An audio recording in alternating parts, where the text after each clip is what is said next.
When the time for battle calls, two men will stand up and take their place in the modern-day Colosseum. Two men who personify the word violence. The only goal is to win, and they will stop at nothing to fulfill their destiny. First, the challenger, Leon Stoles, a man who burst onto the primetime scene and took out everyone to become the number one contender. He stepped in on short notice multiple times and had his hand raised. He is known as the Short Notice King. The B3 representative looks to use his pressure boxing style and elite level head movement in order to become the next PlayStation champion. But in order for him to call himself the new, he must first defeat the following man: Trials War, the champion, a man who doesn't know what it means to take a back step. He's been a fighting champion. He's dominated the competition from bell to bell, and he's looking to add another victim to his belt of notches. Tonight, the challenger will go through simply a trial of war. Trial Wars isn't looking to scrap for a decisive victory. He wants a first round decapitation and wants to add another ruby to his championship. With all that being said, though, viewers of Primetimes and competitors alike, take your seats, strap in for a roller coaster ride full of heights, highs and lows, and welcome to Primetime. Well, that was some introduction there, Doc. I'm Kryptonite King, this is Doc, and we're going to be your commentators for today. Yep, we are. We're going to be the commentators of tonight's show. As you can see, we have a stat card from top to bottom. The main event being the PS title fight between Trials War versus Leon Stoles. That is a fight to look forward to, it sadly. On a side note, we do have mix-up being stuck up the dreaded tree in the co-main, so hopefully we'll be able to resort something out for that. If not, we're going to have to work something out, but we'll see how that plays out. You got Karts versus Spartan War, we got Ned versus TXCHH, so that's a fun one. Holloway is also on the card there, Crypto. Yeah, it's a stack card. Like I say, it's a shame about the co-main event, but you know, these things happen. Still got a stack card for everybody, and that main event is going to be a barn burner. Yeah, the main event is definitely the best looking fight on here, I've got to say. You have Lepo versus Broomstick as well. You have Brady versus Maceo. Both of them are all-around veterans of the scene. They all know their stuff, and they're going to put one hell of a fight. You also got TMS very own Noggin there. You being part of the camp could probably be a bit more insight. You've also got Team M Tasty Shots, part of the Team M camp. You've got Steve fighting. It's overall quite a nicely stacked card here. Yeah, from top to bottom, we're looking at good fights all around.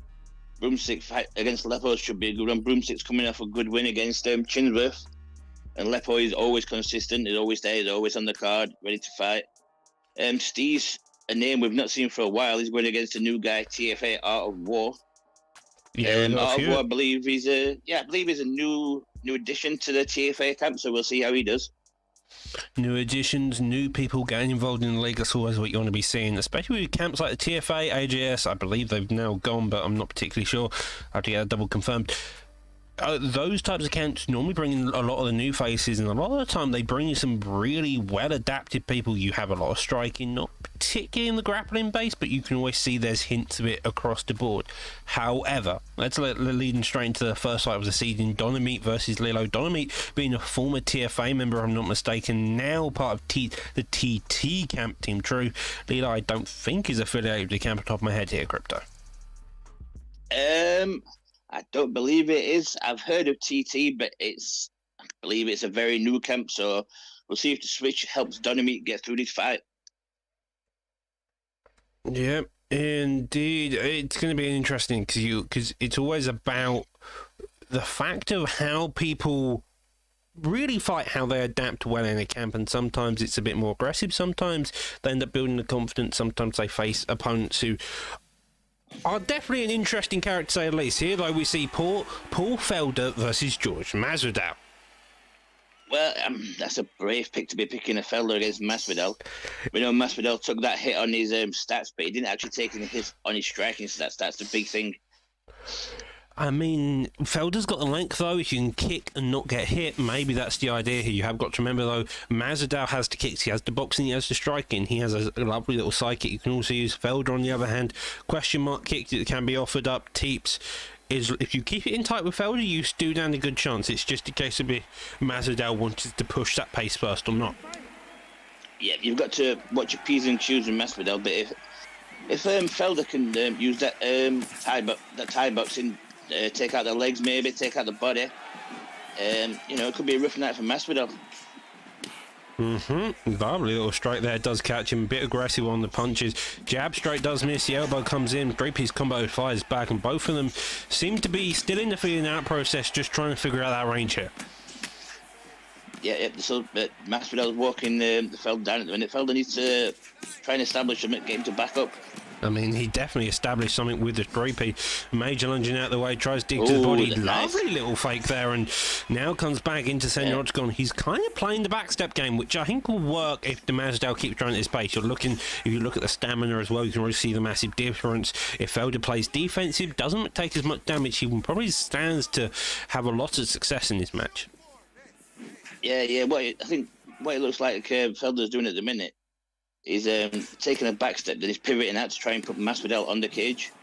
Which, if he can do, that's going to be a great strategy. It's just if he tries to pivot and catches a hook, he's going to be in trouble. Well, you're also noticing that Felder's block is getting broke quite a bit here. You just see the head movement isn't there for Felder, and he's taking every shot on his block. The straight lead hook, the straights from both opponents, though, seems to be working fantastically. Just always piercing that block again. You see the jab straight lands there, digs down to the body, does get blocked, and again, with Masvidal just coming forward, using those jab straights non-stop. And he's trying to try and bait out with the Masvidal. A couple of body shots, but like I say, Masvidal's getting through his block. He needs to put something that, like I say, you could work the leg kick, work the body. He seems to be trying to go all boxing at the minute with Felder. He's got the. That's what you want, and that's exactly what you want. Damn, there we go. No, it was that could be a mistake. He should have gone for the finish, I think. It did look like his recovery was up, but again, if you can get another clip, you can make Masvidal over aggressive. He now knows he's standing this round. He's going to be looking to get that jab straight again. If you can time a straight just well enough as he did there, you could definitely see Masvidal getting put down again here. Yeah, and he just sneaked in a right hook around Masvidal's block while he was striking. And Masvidal's backing up now. Look, you can see Masvidal's the one backing up. Well, slip hook there comes in. Yep. Nice. Oh, you can definitely tell that neither opponent's exactly comfortable coming forward. It seems they don't know how to engage, get that jab established, and they're using a lot of straight shots, not really the jab though. They're looking for the power straight instead of just the light one to just poke your opponent, to feel that distance, to work out what shots are going to land and where. Yeah, you just got to tip tap, just slowly chip away. At the minute, and then you can see Masvidal's been looking for the power shots. If you look at his stamina at the minute, that's something that maybe Felder could exploit. Ooh. You see, the only problem I have with the Felder, even though he got the drop, he's not using all his tools. Felder's a Thai kickboxer. Use his knees, use the elbows, use the kicks. You don't have to go all punching power. And he could easily break Masvidal here, because Masvidal's stamina is going down. He's been knocked down, so his chin's compromised. Felder's in a good position at the minute. Yeah, Felder's in a fantastic position. The first knockdown as well, he managed to make the Masvidal think he's going to go to the body. Jab straight clips him, and you follow here, see the jab straight. Goes to look for the uppercut, but he's down before it can land. And this is kind of the second round is where the adjustments get made, I feel like, here, Crip. Yeah, Masvidal's got to come up with something different, not just coming in with the 1-2 hook. That's all he's doing. He's coming for throwing that. Ooh. There you go. You see, Felder read it. Hit him with a slip straight, knowing that jab's going to come in. Well, Felder's also got full stamina here, and that's possibly the most impressive factor out of this. Goes to the ground and pound, isn't getting much success, and gets back onto feet, not wanting nothing with it. It's a lovely job here, though, by just the Felder. Like, I'm generally impressed by the stamina. Masvidal goes for a takedown, doesn't get it, a couple knees to the body, working that block effectively, but doesn't get any damage through it. The thing is, that's nice. That was nice. That was clean. And the difference here is Masvidal's come out and he's doing the same thing over and over again, and Felder's read it. He read it perfectly. He's just waiting. He'll wait, and then he's going to hit him. Bam, see, there he goes. This could be game. The main issue I feel like Maz does happen is he's coming in with that jab straight, but he's not landing the jab first, and then he's firing the jab straight afterwards, and that's leaving that vulnerability window where that straight just clipping him over and over again, and then Felder's building up on top of it. Head kick does get fired off, does get blocked, luckily. Maz is down now, a bit tentative to engage. We've got 2 minutes 40 left in the second round, but the straight... One straight. Jesus. And there's a difference. Obviously, Felder, he had a game plan coming in. Masvidal had a game plan, but he didn't switch it up when he was getting hurt, and that's why he lost this match. Yeah, no. He was coming in with the same combos all the time, same entry, and Felder just read it easily. Yeah, Felder looked good. He was a bit tentative to begin with, but then as time gone on, as it all went further and further into the entire fight, you could definitely tell that game plan was sticking itself together and sticking true. So effective there. Mm-hmm. And like I say, he was waiting for him to throw the 1-2 hook, and then he was just striking him. He caught him with a couple of hooks, but that straight was ultimately what led to Masvidal getting knocked the fuck out. He got knocked out very cleanly. Up next, though, we're in the welterweight division again, if I'm not mistaken. This time, however, we get to see what seems to be a Kevin Gastelum versus Conor McGregor. Team Tasty Shots versus Isaac. Isaac being Gastelum, Tasty Shots being the Conor McGregor. This is going to be interesting. You don't see many Kelvin Gastelum picks at welterweight unless he's thinking he's going to be wrestling. If you're looking to wrestle, I do have to say there's probably better picks than Gastelum. From there's better picks than Gastelum. Michael Chiesa is an underrated pick in welterweight. I will tell you that now. I know you like your Gastelum. I know you're not Gastelum, but Chiesa. You love your Chiesa. If I can't use Damian Maia, I'll use Chiesa. Or maybe Khamzat in that one case. I did do. Gastelum, though, as you mentioned about the wrestling skills, he's very much technical there. He's also got a level 2 jab, which makes him very effective. However, one of his biggest issues, I find, is he's tiny. Yeah, he is very, very short, isn't he? Yeah. And with kind of being fucking long, even for this weight division, he's long. It's going to be interesting to see how the Gastelum counters that. Like I said, maybe we'll go for the wrestling. Who knows? Well, the jab straight on the back foot already. Very nicely done with the combo sticking out a jab when he went for the body kick. Tasty Shots seems like he's going to be looking to play steady. He's looking for a pullback already. He hasn't even re-engaged. Looking for the body. Lovely little shot there. The lead uppercut of Gastelum's already coming out 3 or 4 times, so expect that to be a lot of body knees as well. This seems like it's going to be the case of Tasty Shot trying to put on a performance with McGregor, and Isaac just making life difficult here.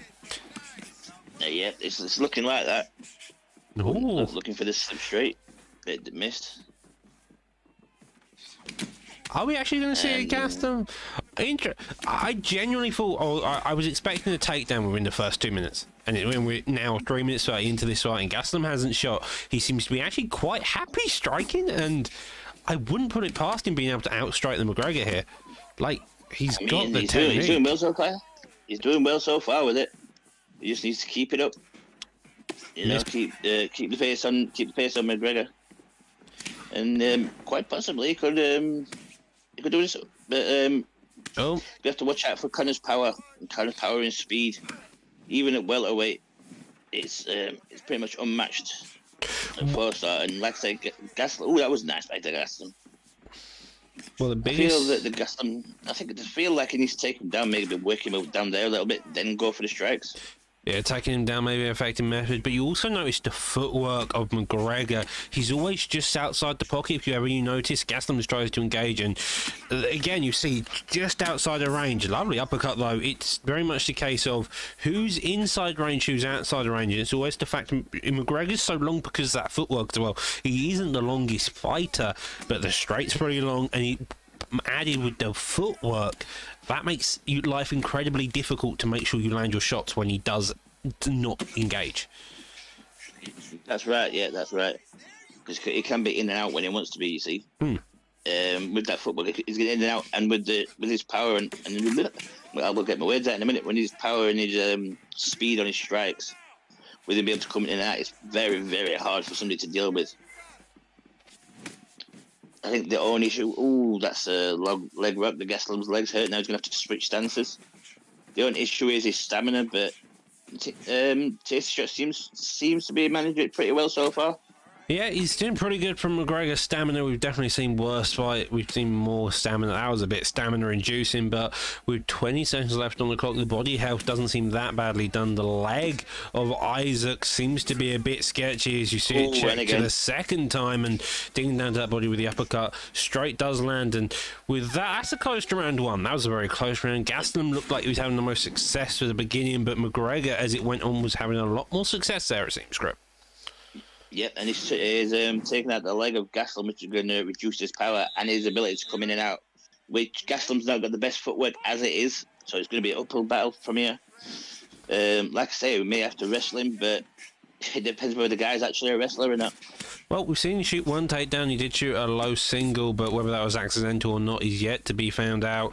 Takedowns, I would definitely think, are the main core idea here, but by the looks of it, he's happy to strike on the feet with a McGregor. You do have to wonder if Masvidal was banned. Yeah, maybe he was banned. Oh. If he wasn't banned, there's a takedown. Now, see, this is what he needs. This is what he needs. He needs to get him down. He needs to wear him out. Wear him out slowly. Instead, you still got 3 or 4 minutes to work, basically. Get the fakes out, get the Bill J. You can see the bar already creeping up there. Go straight into the half guard. Now the McGregor's looking for that GA. Does go for a lovely sweep into full guard. Holding full guard is the best position you really can be when you're on bottom, I find, just because it allows you to get up like so. He got a bit too aggressive on the ground pound, and it led to McGregor getting straight back up into the feet. Yep. And this fight is all McGregor at the minute. Gastelum needs to change it up. You're not going to win a striking battle with McGregor, especially when your leg's been compromised. Yep, he just needs to find some option, some room to make life difficult for the McGregor, but so far, McGregor's just kicking him, obliquing him, and then firing up top. That possibly may have lost him that round. This is Gastelum's round. That was a stupid thing to be doing by Tasty Shots. He got a bit too fancy. I'm thinking maybe he went for a Superman punch, held the button too long, and that's why he got caught. And Gastelum's got him down again now, and if he can keep me for the rest of the round. Yeah, we can keep Gastelum's round. That's definitely Gastelum's round. That first round is most likely McGregor's, but we haven't seen the stats to begin with, and so Gastelum could very well be 2-0 up if Gastelum gets back here. So now it's a case of, can he maintain the rest of this round? Grappling is definitely the way to go, I feel like, but it's going to be the case of doing it. Yep, look, and he's just chipping away. That's what he needs to do. Just keep him on the floor now. Make sure this round's yours. Going into the third, it's all even then. Even with that bad leg, it's going to be interesting to see how the third round plays out. McGregor had this one. He had this when he was cruising to a victory, and he's either made a stupid mistake or a stupid move. I'm going to guess that he went for a Superman. But you never know. We've seen some mad stuff from him, Peter. You're never particularly sure what goes through people's brains. Lovely backpack does get dropped on his back here. 15 seconds left of this round. That probably rides out with that. That's the second round. So, 1-1 apiece is a safe bet to assume. Going to the third round, it's still all to play for. We mentioned the leg of Gastelum. Have got to remember that's the southpaw leg, so he still has orthodox to get his leg kicked in from. Yep. And if he's smart, he's going to try and go for a takedown again and work the McGregor on the floor. Yeah, that would be the most sensible idea. Grind it slow, dig deep, and just make McGregor frustrated. Instead, though, he's going for the strikes, and I don't understand why he's doing this. Look, his back's up against the cage. Put him on the floor again. That's what all he needs to do. Put him on the floor, work him on the floor. You're not going to beat him, McGregor. Yeah, you want to find an opportunity to get a takedown, and that's exactly what he does. Digging in, gliding through, and getting straight to side control. Top mounts the option here. Heart crucifix, you want it instead, though. We go to Sprawl. McGregor could get the instant get up if he times it right. Game decides to cheat him out of a get up there, I have to say. Yeah, it was a bit of a weird one, but You have to move on in these situations. No point dwelling on it. Oh, he should have took him back down then. He really should have. That knee may have just cost him in the round. Straight body kick is... Yeah. The issue with against McGregor, as soon as you fall in love with your hands, when you're fighting him, you just risk so much. And that is kind of the issue here. I feel like Gaslam's doing that quite a bit. He's just falling in love with his hands, and that's going to give him the most amount of grief here. One wrong counter will just end his lights here. It will, because McGregor's that one shot power as well. And I would have said with his leg being compromised, it's going to take a lot of Gaslam's power away. He hasn't got that, so he needs to, well, in my opinion, he needs to take him down and just ride out the round. Well, goes for a single leg, gets uppercut, the straight lands, another hook lands, looking for a pullback of some kind. The knee, though, and that may be the main factor in how Gaslam ends up here. A push to get him away. He's trying to pin him against the cage somewhat, but McGregor is just trying to find a shot. Superman punch there, does land a hook. A push, a teep follows suit. McGregor staying slow and steady, just trying to find the last key shot to really tie this round over here. Yeah, I think McGregor's winning this round so far. And he's definitely winning this round now. That wins him the round, but we still remember the first round exists, and judges could do that either way. The leg check there, though, and... Stop kicking with the leg. I mean, your southpaw as well, where you know that leg is compromised. Now looking to knee his opponent in the face. McGregor pins him in the clinch, looking just to get a final knockout here. But with 55 seconds left in the round and Gaslam still on his feet, it's looking like neither of these opponents are going to go out. Yeah, he's got 30 seconds to last, but McGregor's coming on strong now. Oh, that's a lovely body kick. Taunton in there, and he also follows suit. Another taunt. That was a weird knockdown, but we'll move on from that. Yeah, this is a McGregor win.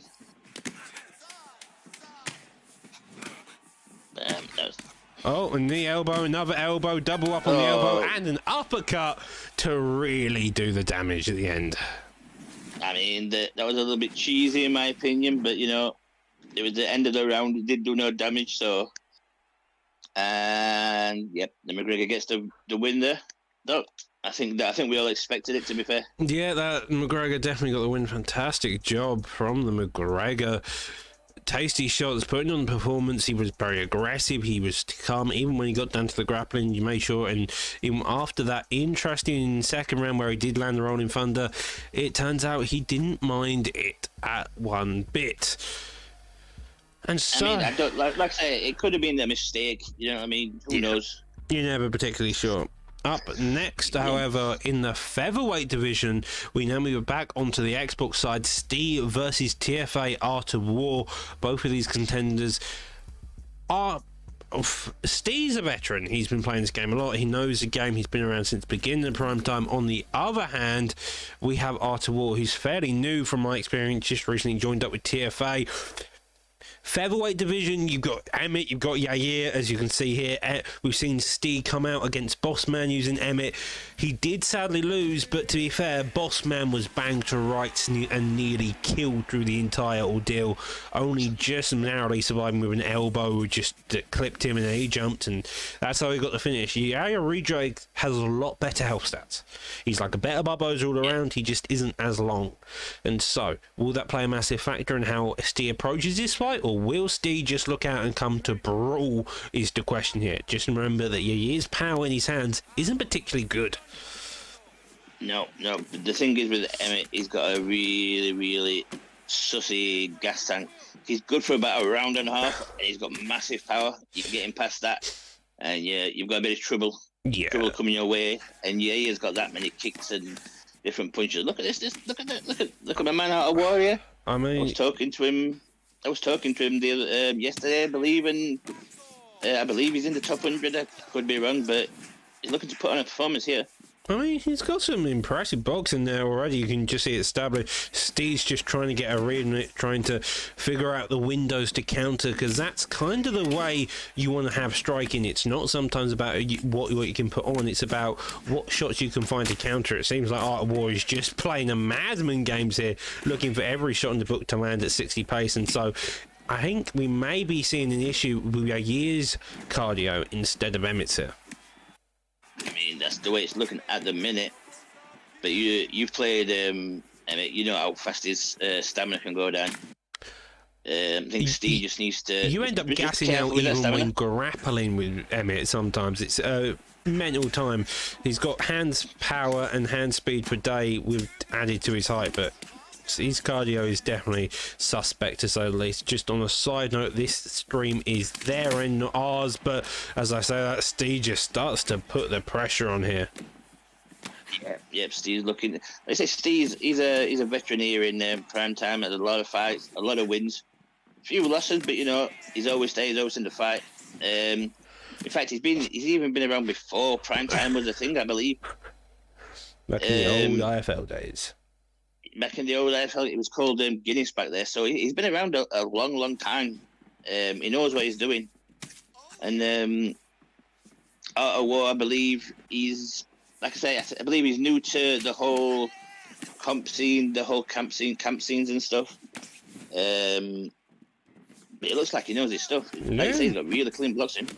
Looks like he's got clean boxing to at least some extent. He's using Yair against an Emmett, so that may be giving a bit of due to him just so he can use that length. Steve's going for a takedown approach, takes him down finally. He's got a minute to work. This isn't long, but if you can get a bit of elbow damage off, maybe look for a top mount, you're going to have some success. Let's say that though, we end up in sprawl backside though, and again, you've got a very short amount of time. You need to do your damage, you need to do it quick if you want to make sure you win this round, especially with all the damage you took. Really gassing himself out there and just decides to go, I'm going to disengage. Yeah, look at that stamina of Emmett's already. That's looking very suspect. Suspect, combo, but you've got to remember Emmett's got power for days, and a cool elbow just kills him. Well, just as we were saying about the combo of Emmett, he gets dropped with an elbow by Yair. Yep. I think that's the second back-to-back pull elbow in the KOC. That seems to be his kryptonite. I mean, that's unlucky from Steve. He was just starting to get going, I believe. Yeah, he really was. I mean, but I think it may just be one of the cases of when he starts getting confident, when he starts getting really aggressive, he throws his combos which would work on something maybe like UFC 3, as you mentioned, from him being all about time, because you understood the block was a lot stronger, you couldn't get pullbacks as effectively, and so maybe that was the issue there, is he still has that inbuilt into his head that he can get away with throwing those types of combos and hasn't adjusted to the meta of UFC 4. I mean, that could be the case. He'll be back. Steve'll be back, and he'll improve. He'll go back and he'll see where he went wrong, and he'll adjust. He'll be back. You will be back. That's what we like to see. That's kind of the way it goes with a lot of veterans. It's a case of looking where you've gone wrong, readapting, making the adjustments. This game is about adjustments, and that's the entire key here. And up next, we get to see how Noggin will adjust in the middleweight division against Sweet Fighter. Noggin, a part of your camp there, Crypto TMF. Yeah, and who's he going? He's going Cannonier. Now, we were discussing possible picks for Noggin earlier. You're in the server, Doc, you know. We suggested Cannonier, Bisping. Who else did we say? Anderson Silva, Robbie Lawler. Now, Robbie Lawler may have been banned, but it looks like he's going with the Cannonier. It's going to be a bit different for Noggin. He's usually a McGregor player. Likes to play in the southpaw, likes to play aggressive. With the Cannonier, you've got to be nice, patient, you've got to be calculated. He's got that big power, just use that to your advantage.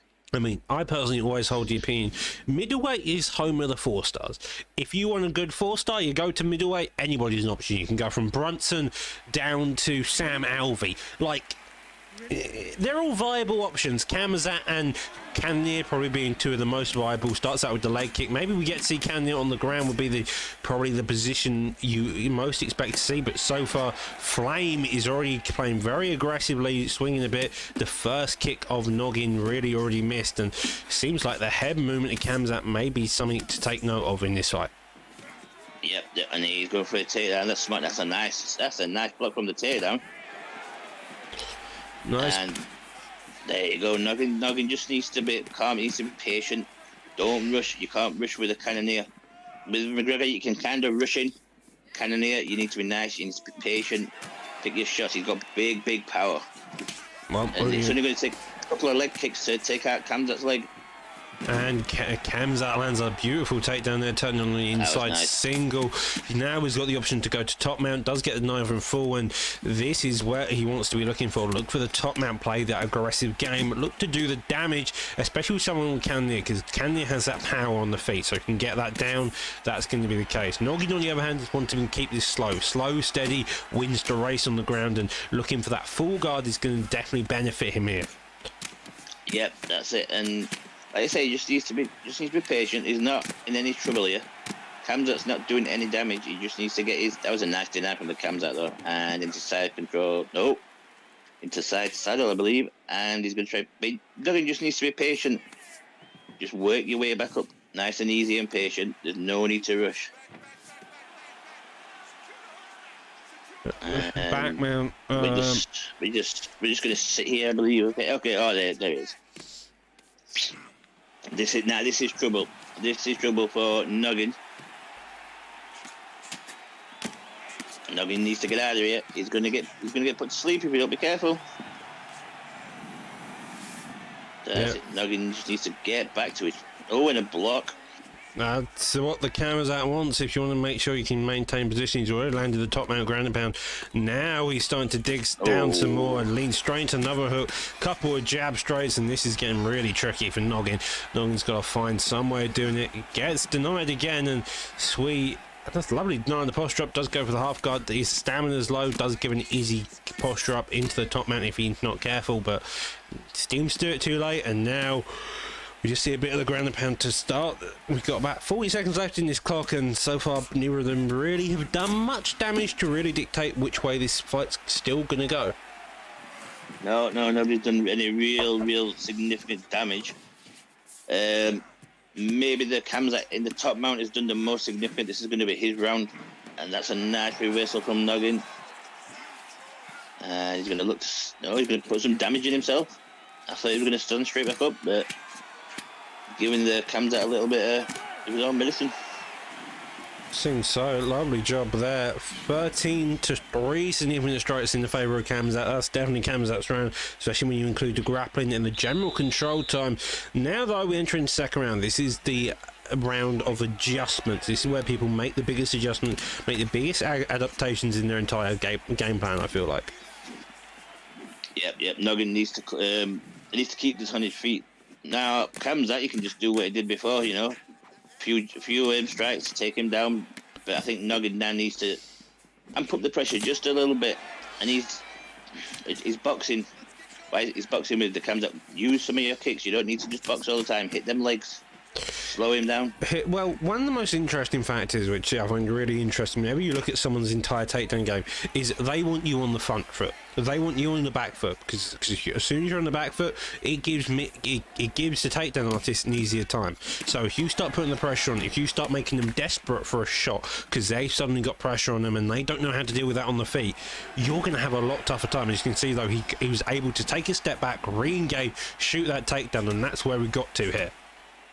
Yep, and now Noggin's in a bad position again. We know Kamzat's looking for the ground and pound, and he can be nice and patient. He's got nothing to lose here. Whereas Noggin, he needs to get back up. He needs to establish his striking. That's a nice block. Lovely block on the side control as well, and a nice block there from Kamzat, and he's going to try and take the back again.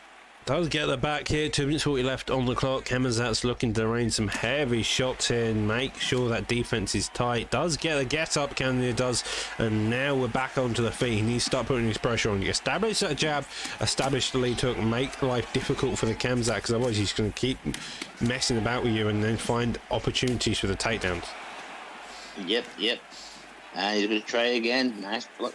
See, Noggin is blocking a lot of these takedowns. It's just that one that gets him down, and Khamzat looks like he's really, really good at holding people down. But Noggin's putting him under a bit of pressure now. There we go. There's like, if you need some of those, Noggin.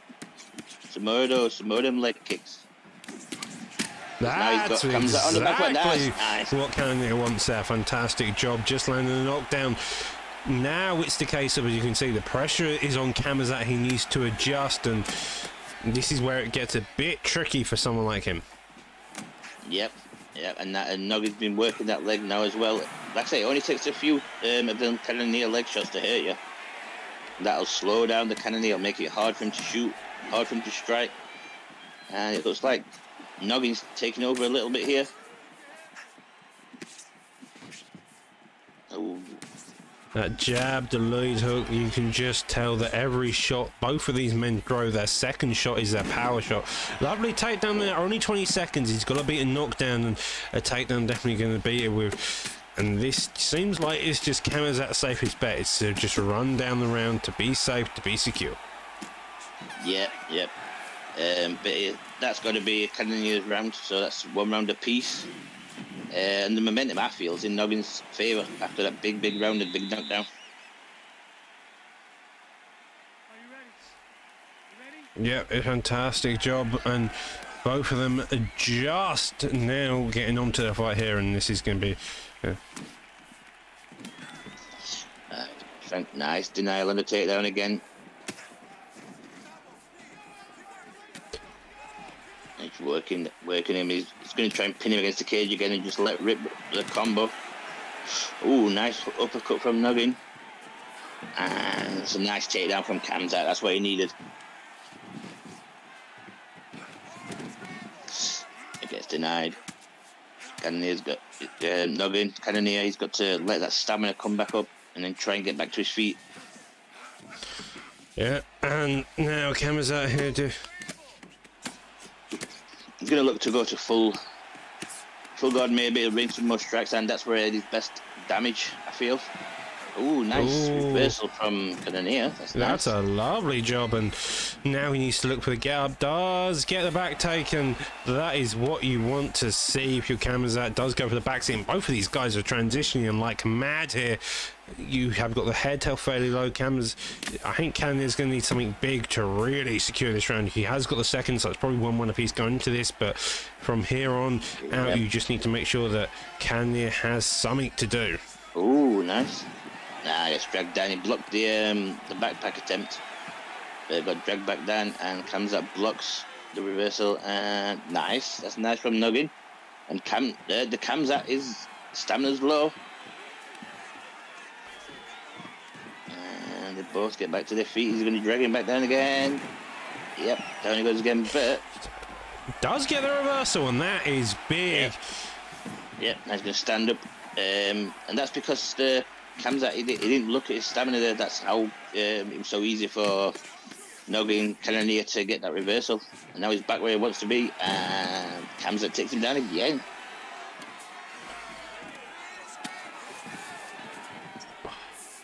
Lovely little backside take there. Now this is getting dirty and gritty. We're going down to the last final moments of this fight, and this is where it's going to get very, very sketchy for both opponents. You know for a fact. Noggin takes them back.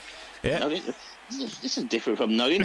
I mean, there's a lot more difference between top grappling and bottom grappling. You see it a lot across any type of event. A lot of the time people have a lot better top grappling than they do bottom grappling. Backside there does get a bit of damage. The man covered in that blood, the stamina low, and double hammer fist. He's looking to do some damage. Noggin so close, decides to get up low, and With that, this is 20 seconds. A stun, a knockdown. Now looking at this ground and pound. Could have getting to finish. Lovely little slip there, and this is desperate measures time. Desperate times does go for an armbar, but that is the fight. That was good from. That's a bit of an evolution from Noggin. Something we've not really seen from him before. You know, the grappling.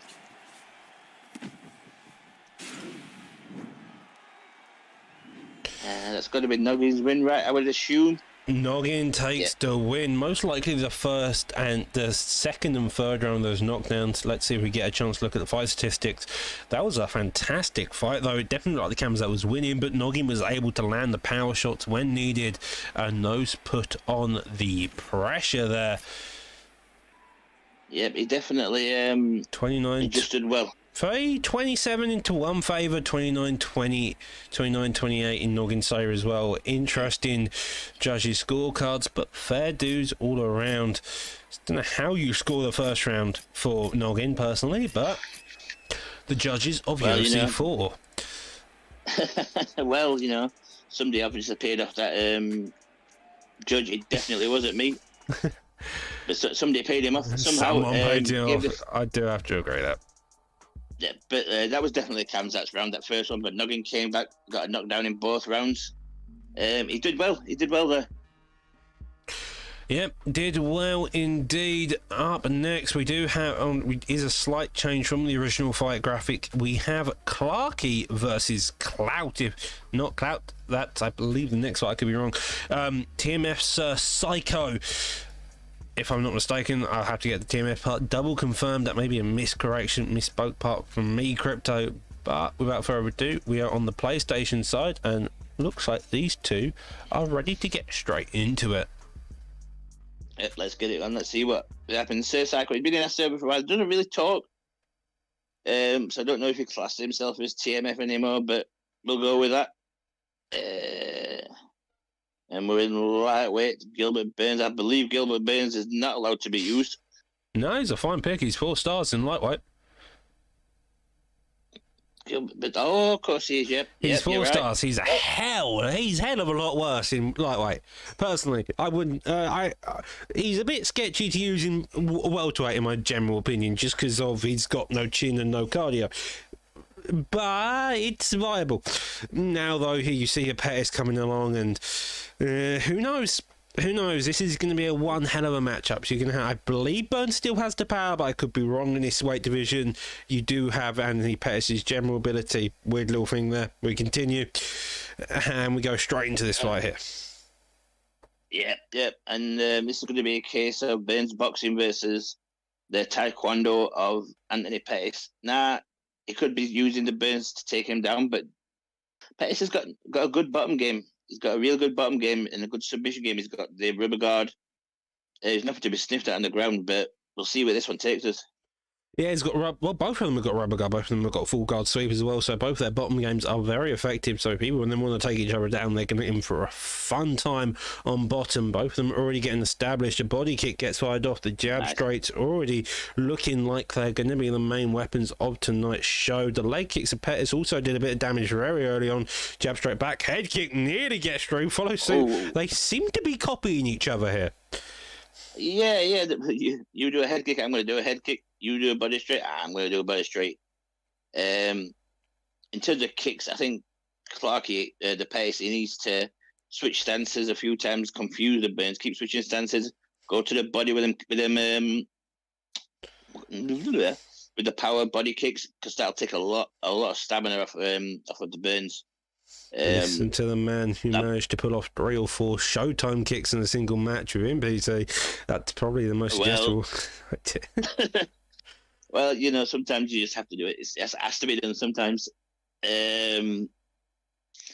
yeah, the kicks of Pettis, those are his main weapons. Those are the ones that are going to do the most damage if you can hit them.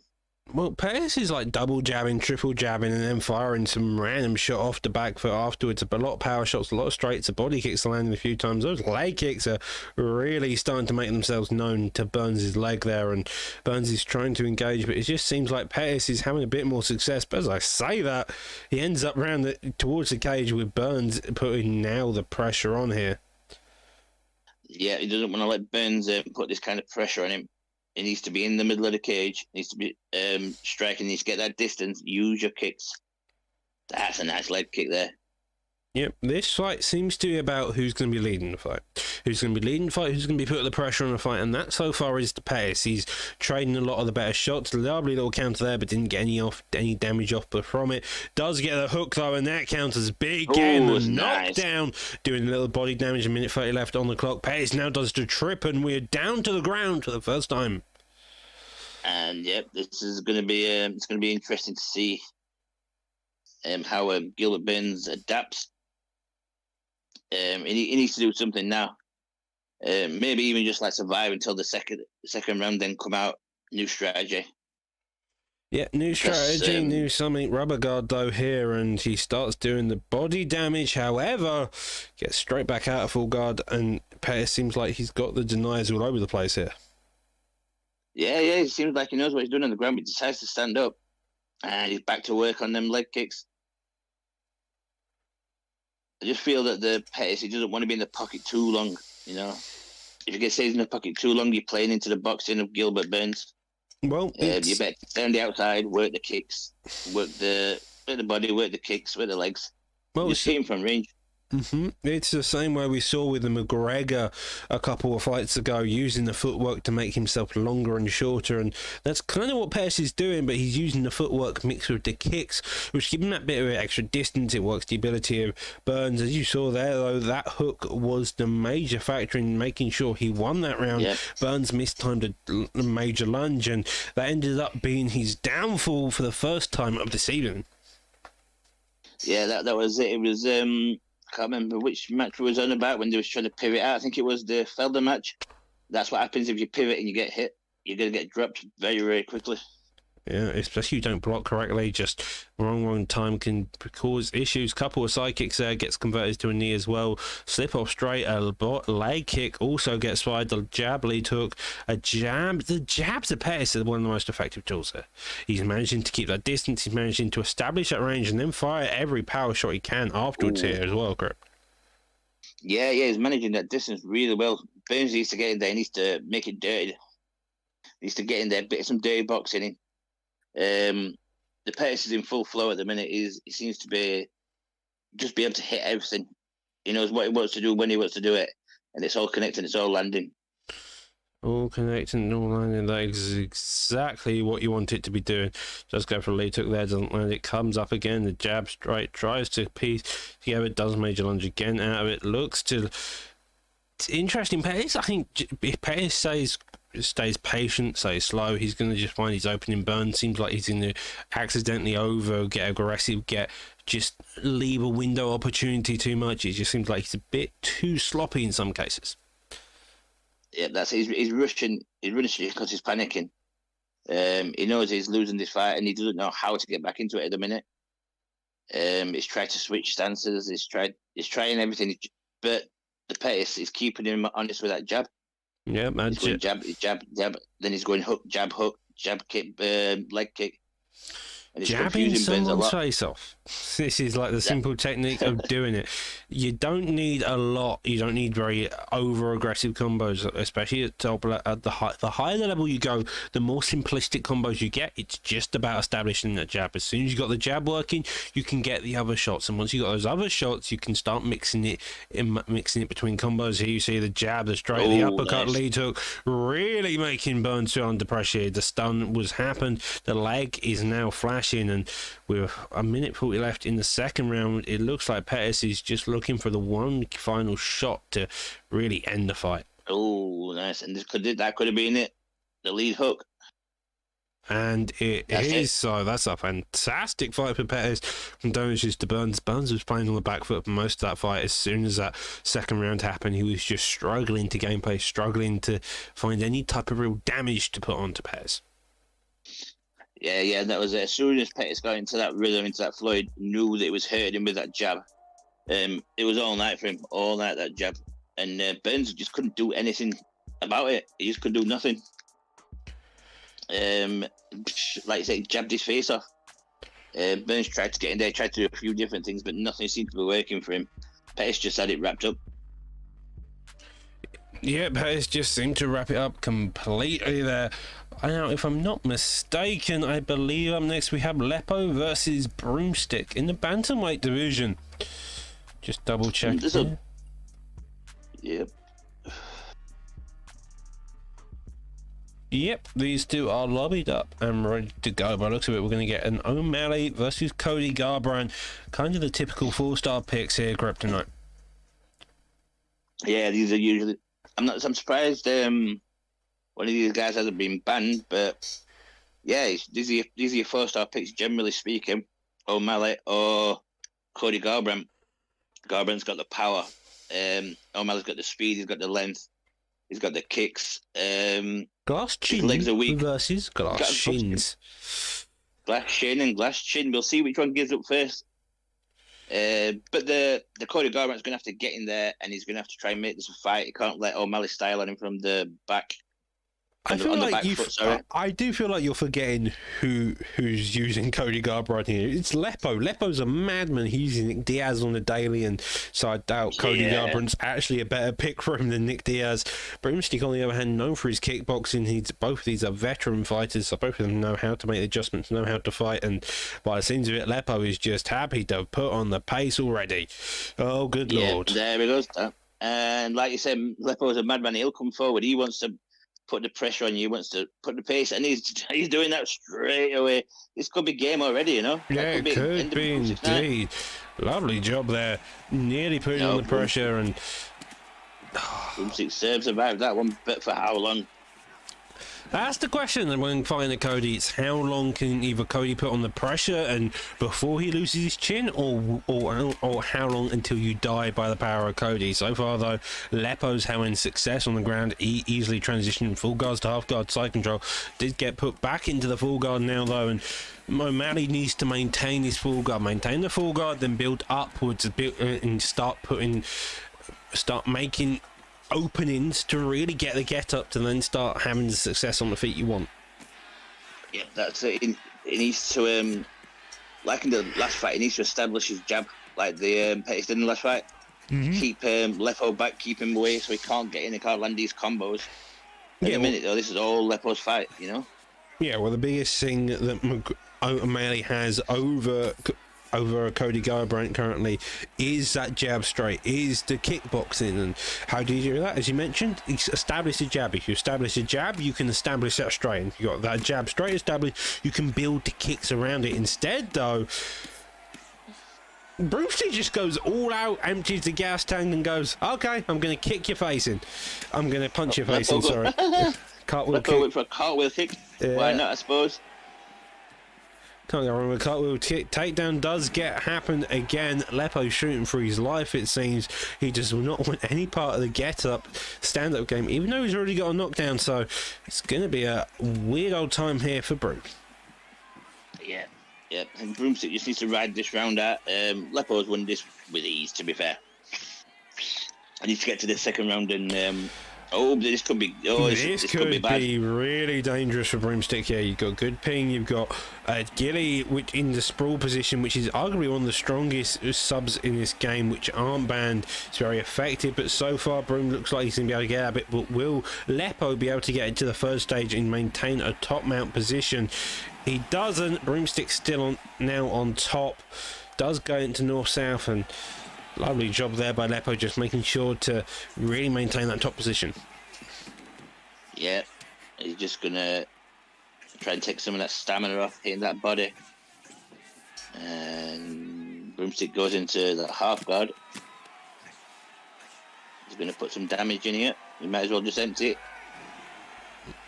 Well, that's a reversal into the half guard at the very end of the round by Broomstick. Definitely didn't seem to go in Broomstick's favour. Definitely didn't. That was definitely not. You're right. He got knocked down. Was it twice? I think it was. I got knocked down at least once. Here you can see the first one indeed. The hook just after that body kick, and that was really it. I think he got followed up as well. That straight head kick. Yep. It's going to be a tough old time for Broom to come back in this fight. Yeah, he needs to. I think he needs to, establish that jab.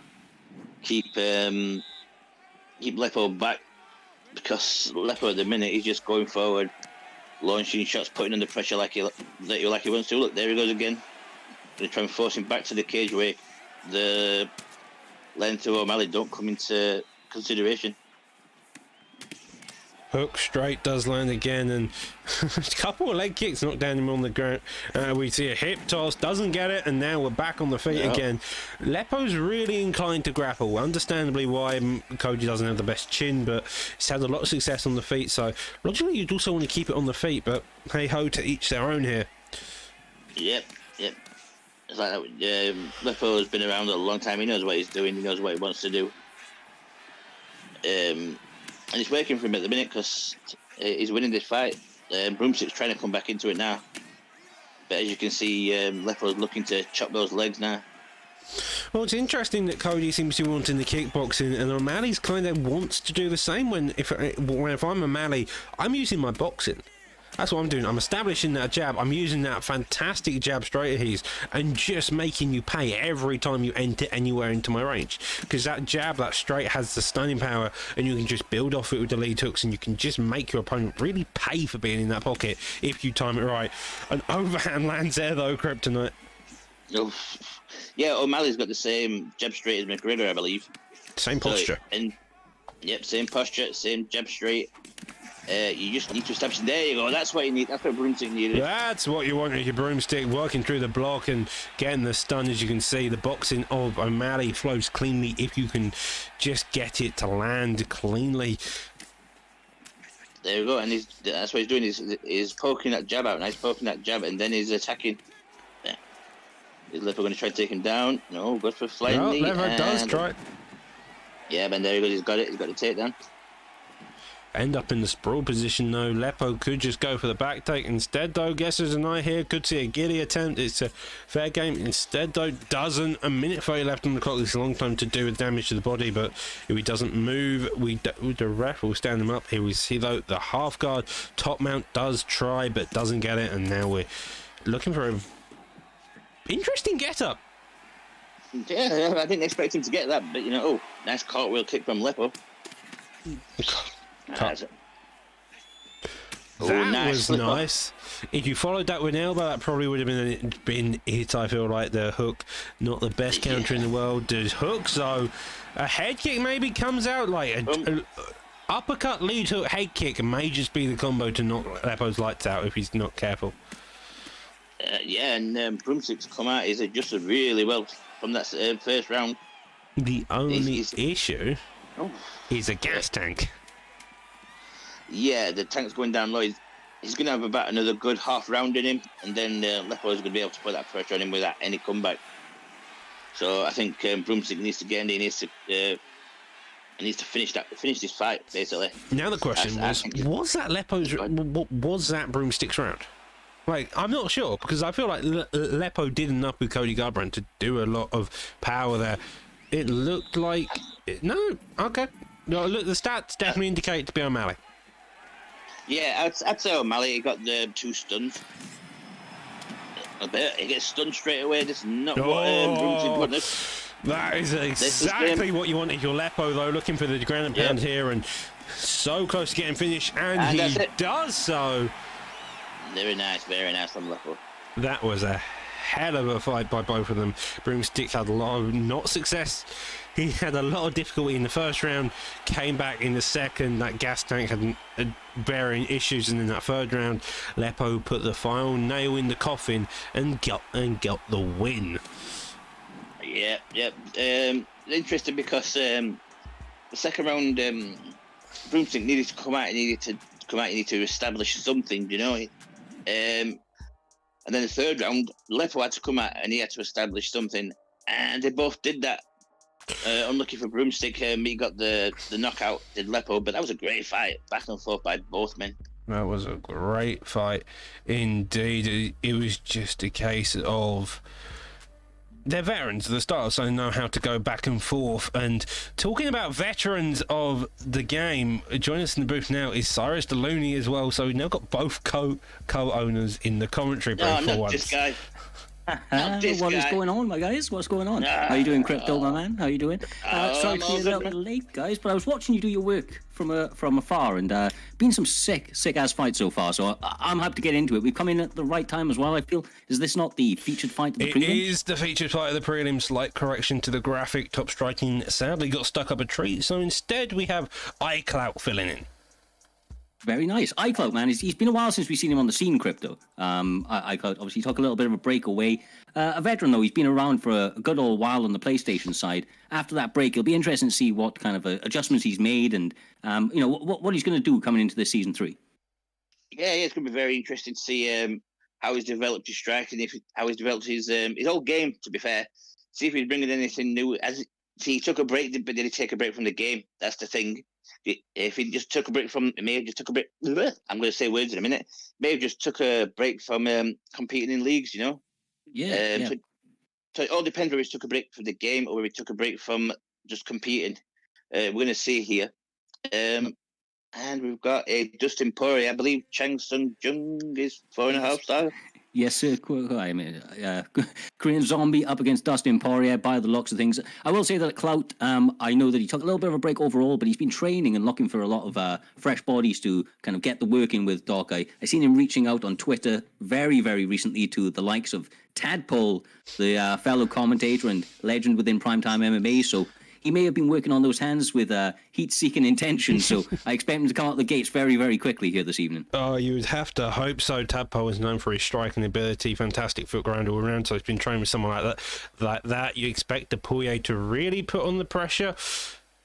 No. Mental games being played by Korean Zombie. Not even there, Crypto. Not even there. He was, but he wasn't. Yeah, that was sneaky by the Korean Zombie there. Sneaky. Playing games. Well, a takedown straight down onto the mat here, and Chang Sung Jung has a lot of submissions. He also has a lot of ground pound. I wasn't aware he had that takedown, to be honest. I've always known to have quite poor takedowns, but so far he seems to have shown a very calm, composed manner very early round, so it's still all to play for and a lot of time to work here, Crypto. Yeah, he's going to try and work. Look, he's doing a lot of fake, and he's looking to get into that half guard. And is he going to get it here? Nope, he's going to lay a little ground and pound. I think maybe he's going to try and work this. Oh, nice rubber guard though. Speak too soon. Is he going to get the posture up? Yeah, absolutely love rubber guard. But it's the thing is with nice. you've got somebody like Korean Zombie against you there, Doc. His ability to go into stack guard, obviously, it's just it goes from a fantastic position to a dire one very, very quickly. Yeah, stack guard is a very weird position because it means you do a lot of damage. You can get a couple of subs from it if you're not careful. However, it also means you can get up very quickly. So it works both for the aggressor and the defender. It's just about if you can keep your defense high. That though, you're now in back mount. Opportunity to go to back flat. You got one of the strongest submissions here, Crypto. And if he just gets one denied, this could all be what he needs here for Chang Sung Jung. It looks like he's just going for damage on the head, and this is still a bad position. You can see him. He's gone red. His head health is really low. He's going to get the block. No. Both guys incredibly durable, right, Crypto? But, obviously this is not where you want to be with Dustin. He's very, very good with his jits, but Korean Zombie piling on that sort of damage early on like this, especially considering how durable he is in himself, it's going to be a bit of an uphill battle. Dustin has to really, really mind all his P's and Q's going forward. Yeah, it really does. And what you've also got to consider is this is the 4-star version of Dustin Poirier. This is not the Dustin Poirier from lightweight. His head is, I don't know if it's the power of the chin that's the issue with him being a 4-star here. But we're going to find out really quick because Chan Sung Jung is wearing him out on the floor and he's going for a arm triangle. He could have got this, Doc. Yeah, arm triangles are fairly effective. Only 50 seconds left on the clock. It does look like Red is building up the bar. Good tracking, making the reads. It is actually going up fairly quickly, so maybe we may see this actually succeeds. 30 seconds on the clock. Fairly close. Doesn't look like he's going to get it, but if he goes in the future, this may be where he wants. As I say that, though, it's getting to be closer and closer here, Luna. Escape definitely on right there, but honestly, I think that just the fact that was his first attempt and he was that close, and you just saw that was a bit of a slip up from Dustin Poirier there. He was not minding all of his P's and Q's, Crypto, but it was the end of the round, so he obviously recognized that, and I did not, brother. I thought he was in some deep ass waters right there. Yeah. If that had been like on the 40-second mark, that could have been big trouble because he just slipped up just a little bit, and the zombie jumped straight on that submission. However, I think it should be said that submission, from my experience, it takes a lot longer than the arm triangle. I think the arm triangle is a bit quicker, so I'm not particularly sure on times, but I believe that one is a bit more sketchy to get than the arm triangle here, Looney. Well, good show of respect from that first round. I have to say that Uncocked Weir, as his name would say, is doing a really good job of taking the veteran out of his game plan. Maybe he heard us from the commentary booth, Crypto, saying that iCloud's been training with Tadpole and working on those hands, and he seems to be going actively after this takedown. And you can understand why, brother. Dustin's landing pretty happily, even though he's being pressed. Yeah, he's landing, but he gets a takedown again. The issue he had, he was to get backwards against the cage, and you know yourself, Si, you don't have your back against the cage when you're striking. Nah, it's not the position to be, especially against a wrestler. You want to be in some open space, a little bit of time. I mean, obviously in real life, you can play against the cage, right? But in this game, it doesn't tend to have too much of an impact. They can just really pressure you, cage cut, and obviously the striking options from their Doc are pretty terrifying. But that doesn't really matter when you're on your back again. And now we're just seeing Uncocked Weir seem to be really settling in these positions, hunting for submissions and keeping iCloud in a bit of a frustrating spot for him, I'd imagine. Well, gets a denial there, looks to build a GA, maybe an arm triangle instead, though decides to go to side control. Kimura has an inverted triangle, if I'm not mistaken. They are still possibilities for Chang Sung Jung here, but instead we end up in half guard. Could be looking to go for maybe a top mount position, maybe look for the armbar if you want the subs. You can get denied in top mount, then go straight for the sub. That's probably one of the best ones to go for, but instead we see an arm triangle attempt, does get denied. Now go back into the full guard. Rubber guard still in play here, Crypto. Yeah, he's still got the rubber guard, and interesting enough, Dustin's got the twister. So I mean, he's got submissions in his bag. He's got the same kind of submissions that Chang Sung Jung has, but is he going to get the opportunity to lock it in? That is the question. And look at the zombie. He's just wearing him down wearing him down slow, but you're just chipping away at that stamina. Yeah.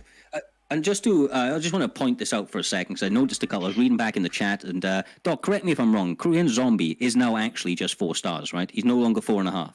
I'm not too sure, to be honest.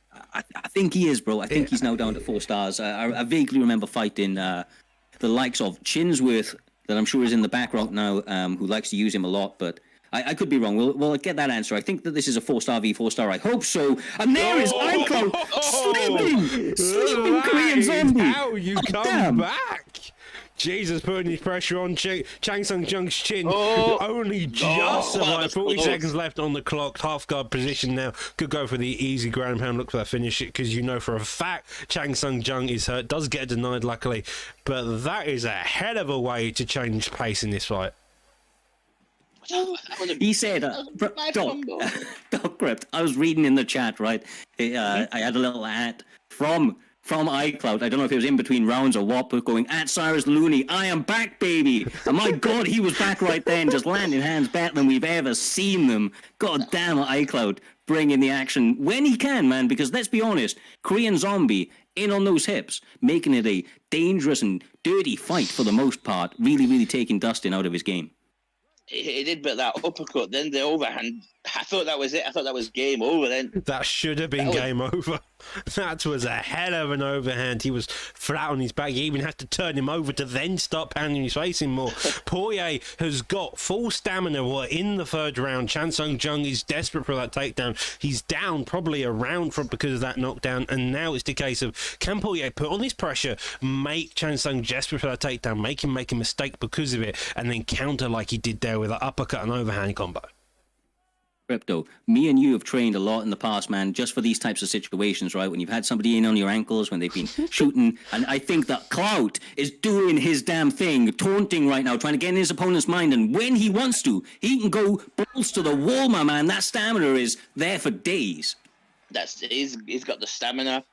Obviously, he's got the power. He knows the combos. Like I said, he's been training with Tadpole, and he's looking to take this fight from Chang Sung Jung. Chang Sung Jung is looking a little bit desperate, I've got to say, Doc. What would you do in this situation? If I'm chancing Joe, if I'm looking for that takedown, I'm pressuring forward. The stun is exactly what you want. Takedown again is what you want, but Clout is wise to it. Getting the defense. Now Clout needs to put on this pressure. He's risking it. If he's going on the back foot, the takedown is going to be the biggest risk here. We've seen it before, and we've seen counter stunts throughout this entire fight. If you're the one being takedown, you need to put on the pressure. Make sure all your combos are clean. You've always got that jab established. You're always making the takedown artist's life difficult here, Lenny. Yeah, honestly, man, I'm really liking what I'm seeing from iCloud right now. He seems so calm and composed, but he does get taken down as I say that. And there's 2 minutes 15 on the clock. That's actually a lot of time for Korean Zombie to work, and it can be a little bit deflating because once it hits the mat, Crypto, it does seem that Korean Zombie tends to have the advantage in terms of the denials. And that's allowed him to kind of keep it here anytime anytime he's been able to secure the takedown. It has, and but we don't know what his stamina situation is. Look at Poirier's stamina. He's like, there's like a little bit come off his stamina. I mean, like I said, he may be able to catch him in a submission if he wants to, but it looks like he just wants to get up, and this is going to allow him, unless he's going to take a transition. Nope. No, he postures down. He uses the good old Doc, right, Doc? You postures down at your own accord, take away your opponent's opportunity to make decisions for themselves, and as a result, he's able to maintain this position with relative ease. All jokes aside, it's an intelligent move and shows that this guy is educated on the mat. Yeah, educated on the mat indeed, making sure you only choose the shots where you want them, stat guard, full guard. It's the case of when you're in such a dominant position, you don't want to give that position up, and that is sometimes the case. You just don't fire shots, you just use it to reset the time and to re-establish yourself so you can have more time to work on the mat before the ref stands you up. An armbar, 17 seconds left to go. iCloud seems to be content with ending the round this way. Yeah, it's a tough one, right? I think that the first round definitely with the Korean Zombie. Second round, an argument can be made. A lot of top control for Korean Zombie, but obviously the massive amount of damage coming towards the end of that round there, Crypto, via Dustin Poirier, Clout, of course. That third round, I'd probably go Korean. I don't know how you guys are judging this, but... there's the overhand again. You just see him fall to the floor. He was out cold there. I mean, I think you've got to go Zombie. 2-1 Zombie. That shot from that should have put him to sleep. That combo should have put Zombie to sleep. Honestly, I think that iCloud on the mat, right? He showed that he has the patience, he has the veteran savvy to, kind of keep himself composed enough, but he's not being completely and utterly drained out here, Doc. But quite clearly, a little bit of time away from the game, maybe playing a bit of a fact in terms of his ability to work his way back to the feet. And as a result, Korean Zombie able to employ a very, very efficient game plan to get a decision victory over a veteran on the scene. Yeah, that's a fantastic win, 29-28 in the favour of Chan Sung Jung. That was a close fight. Got a bit scarily close in that second round as well, but overall fantastic performance from both fighters there.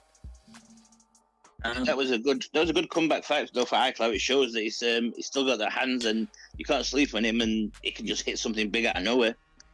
We missed iCloud. It's good to see him back. Good to see him doing his thing. And even though he didn't get the victory here this evening, like I said, I saw shades of the Warrior of old. So I look forward to seeing what he's doing. But Uncooked, man, definitely a guy that we need to be looking at going forward, because that kid's a menace on the ground, Doc. We've seen it time and time again. But it does set us pretty beautifully up for the main card of this evening.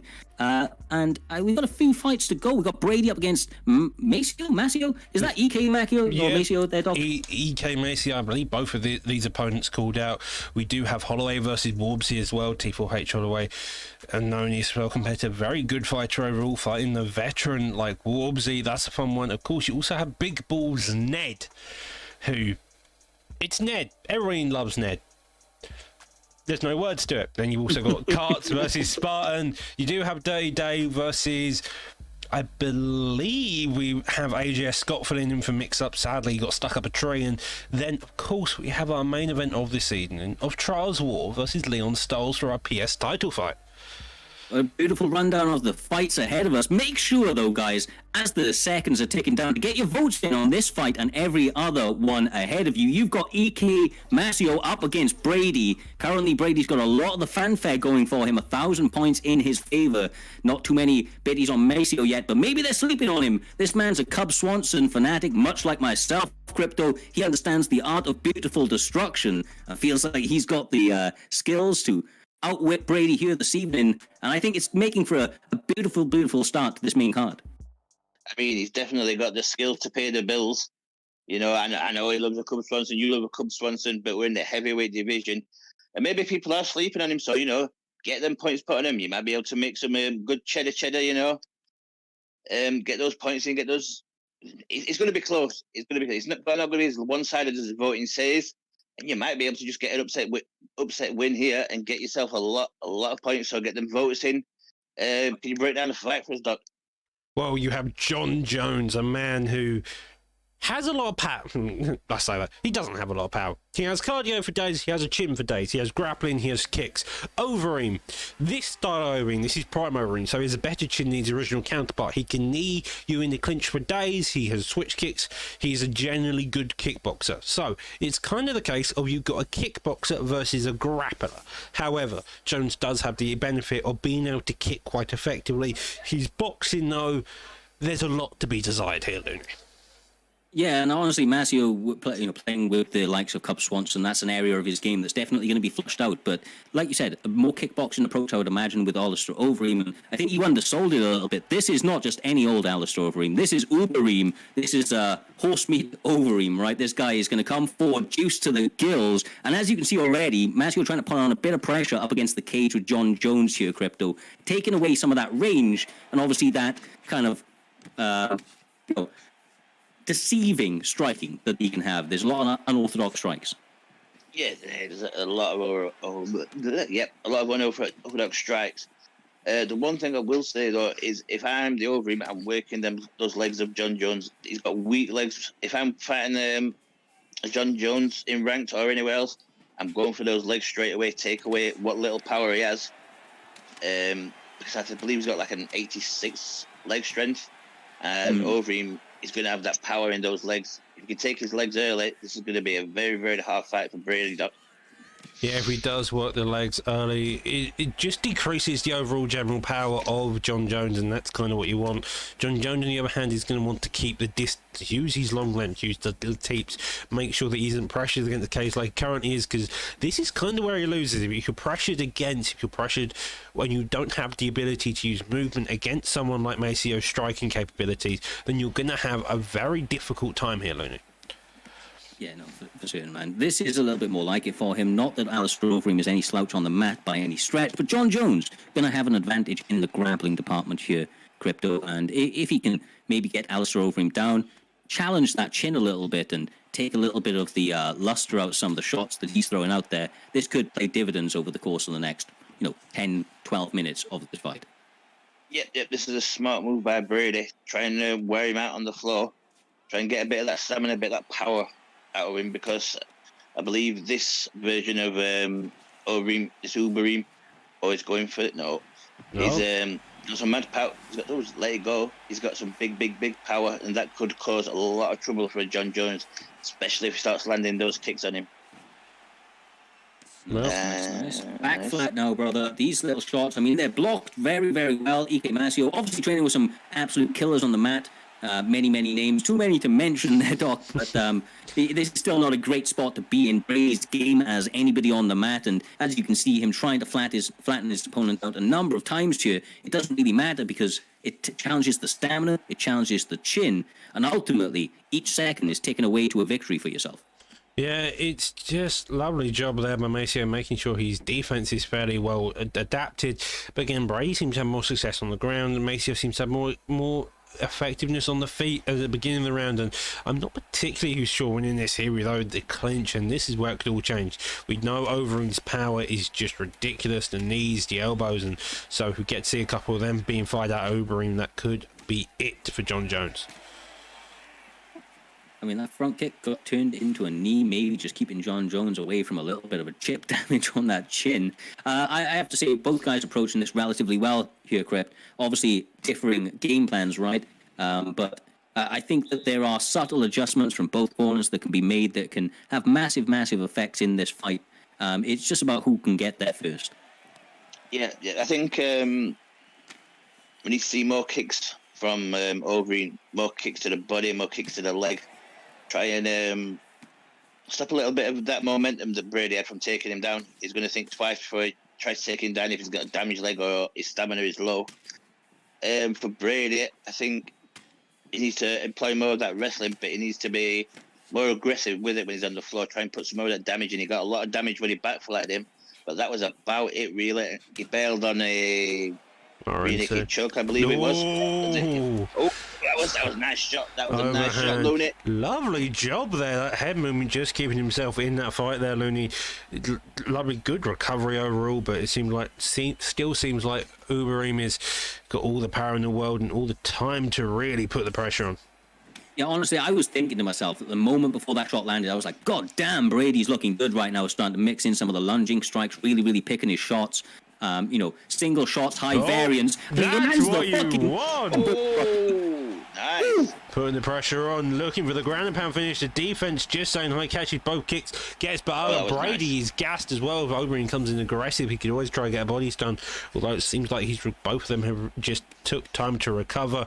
A couple of jab straights in the pocket. Looks to get a pullback, doesn't get it. A straight though, followed by a body kick, and seems to be a very close fight all of a sudden.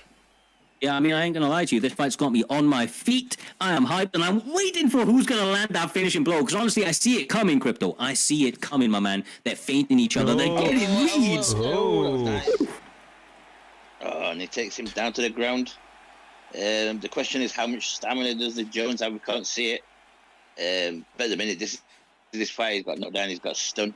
And he's got top control, and he's looking to switch to side control.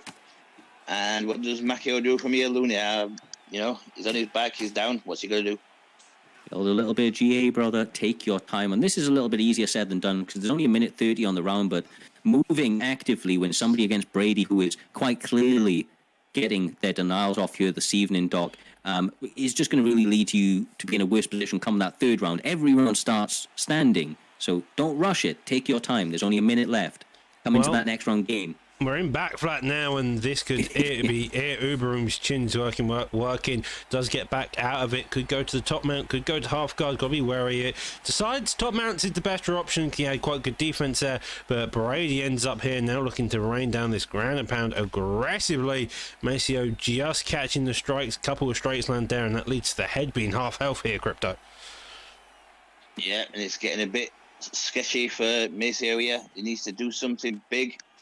Try and negate the damage that Brady's going to try and lay in now.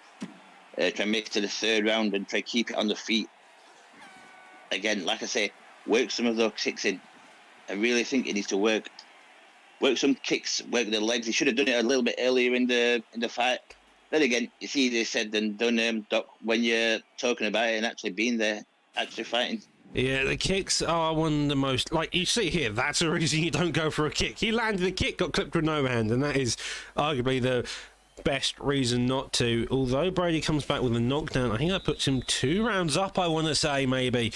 The first round definitely could go either way. So, the third and final round is the biggest round of them all, as Humble says, because this kind of dictates what the judges are going to do. Yeah, I mean, obviously it's going to play a big defining factor, especially in a closely contested bout. This is about who wants it more, Crypto, who's going to take those necessary steps to get the victory. And right now you see both guys battling for every single millimeter. It appears that each kind of aggression is being matched. Nobody's really getting the lead right now. Literally fighting on the center of that cage. Yeah, I think it's going to be who hits that killer blow first. And Brady gets a nice uppercut, as I say, that up kick saves Macchio. Oh, in for a head kick. And this is getting interesting side now. They're both looking for the finish. Obviously, Brady's got the advantage with the 2 knockdowns, but you can't count Macchio out. He's, like you say, he's a good player. He's used to playing at a disadvantage. He's got it in to finish his fight. Low key, that was a backhanded backhand. He didn't play with low guys. Cubs wants to need a low guy, bro. He ain't at a disadvantage. He's a featherweight four-star. He's low. You know it. You know what he is. Nah, bro, GOAT. And he knows it too, just like Alistair Overeem, or Overeem, as he is more formally known in this current shape. Got to remember those heat-seeking missiles in those hands, and of course, head kicks to switch the lights out, Doc. Obviously, 2 minutes 40 on the clock, and with this sort of stage in the fight, the stamina is low enough where one big missed shot can put you really, really in a compromising position. And I genuinely, especially on the side of Overeem, that power is there. It is there to switch that lights out.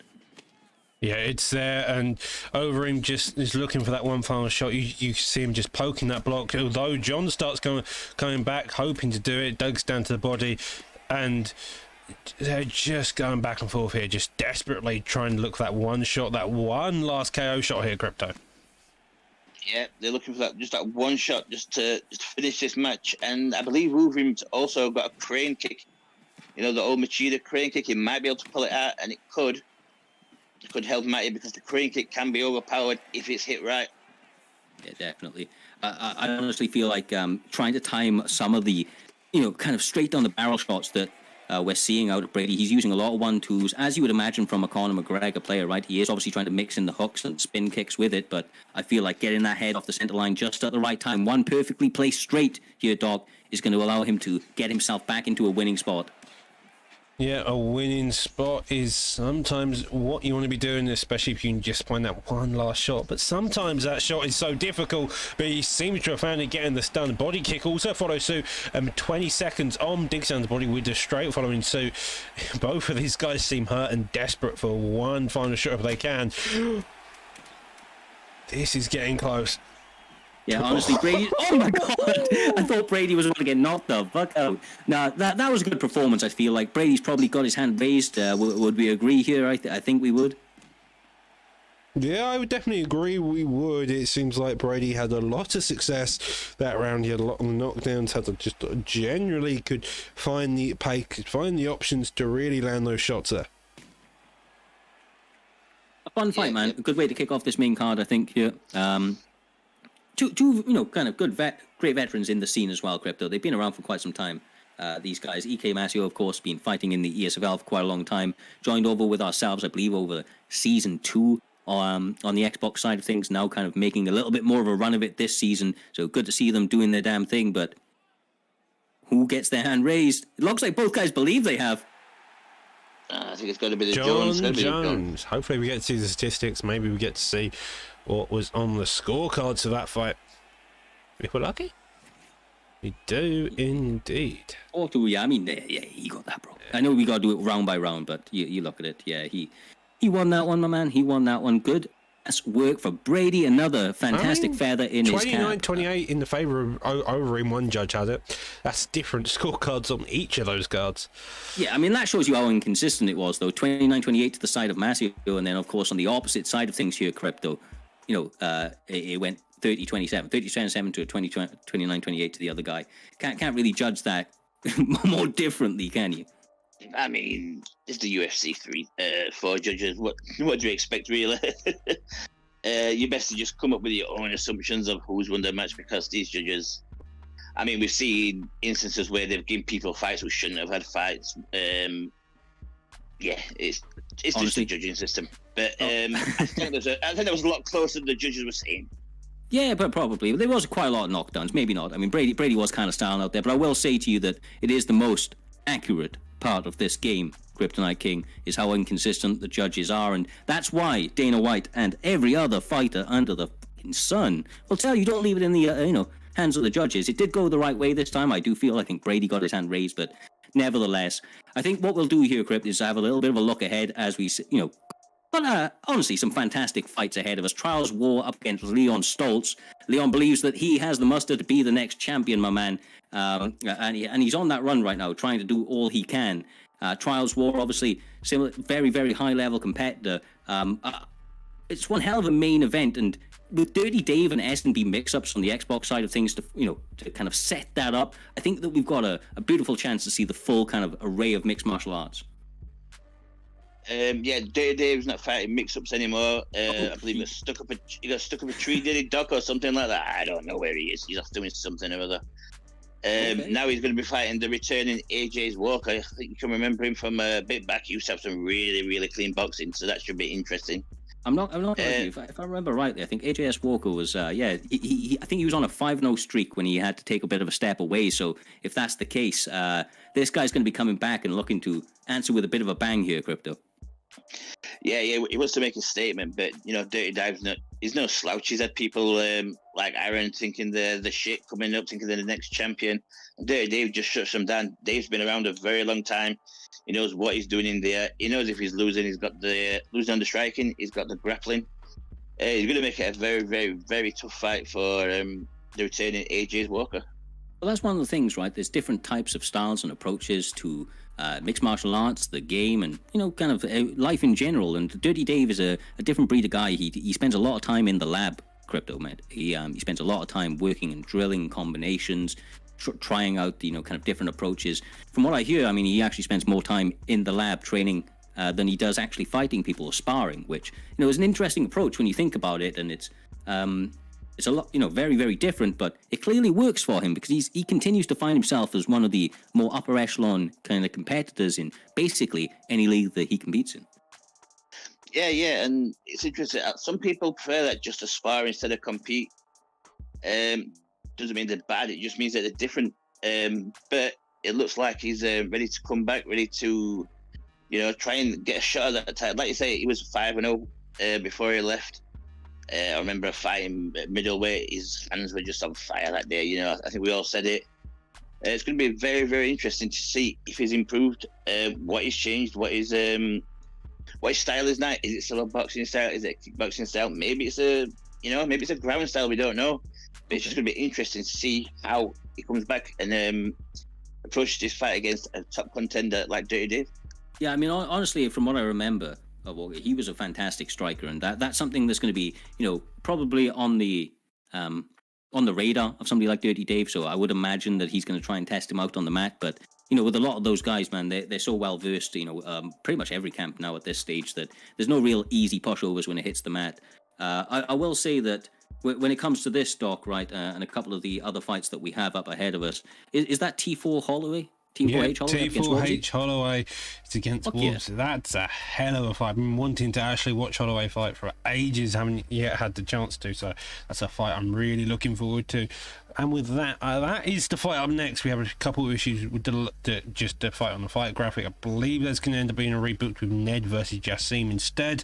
And so whilst we figure out whilst Matt works out what they're doing with that, we're going to go straight into Holloway versus Warbsy. Hell's fucking yes, my man. I hear good things about Holloway. I hear good things. I believe I've seen him compete once or twice. I know that Warbsy is as game as they come. Trains with some of the best in the business, and honestly, has shown time and time again at this point, Crypto, that he's very, very well versed and well rounded. You see him really kind of just decide fight on fight, where he wants to be, and that's ultimately kind of his entire game plan. He decides on whether he wants to strike or grapple and takes you into that world. Yeah, and I feel that Warbsy gets overlooked a lot when it comes to fights. They don't really see him as a threat, but Warby's proven, like I said, time and time again, that he definitely can hang in there with the top players in this on this game. But T4H Holloway, he has a reputation of being an excellent striker, an awesome striker, and we're going to see how this fight plays out with Leon Edwards versus Gilbert Burns. Well, Warbsy is a very, just cut you off there, Crypto. Warbsy is a very peculiar striker. His main pick is Edwards. So for T4H Holloway to go Edwards, that's possibly a mindfuck in of itself. You've now got to readapt your style to someone like Burns, already going for the jab straight to the body. Burns' cardio isn't the best either. He's got a lot of power though, and so it may just be the idea of looking for a power punches game here, Looney.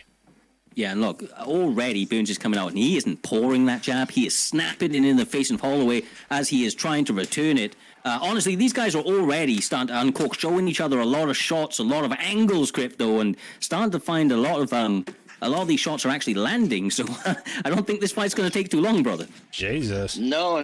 This one could be over in the first round, the way these two guys are throwing.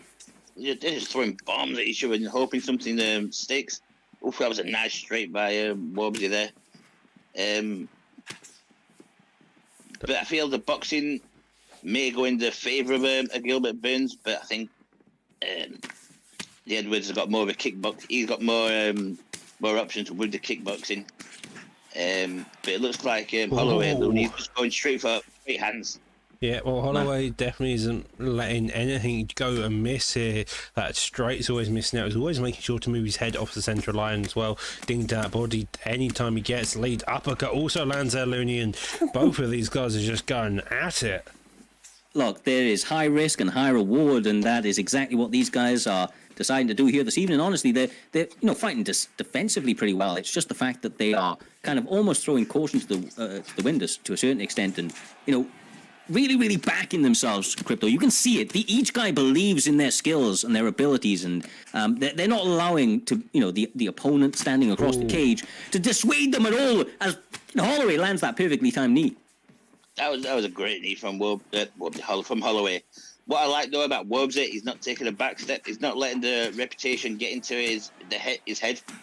He's bringing it to Holloway, Doc. That's an uppercut. He gets dropped on that one.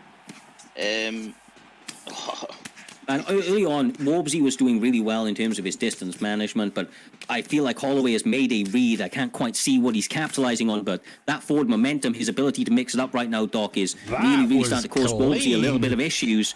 Yeah, very clean, brother. Just incredibly technical. I like what I'm seeing out of T4H Holloway here this evening. Goes from the back, it goes from in Clint, takes the back and then slams him straight onto his back.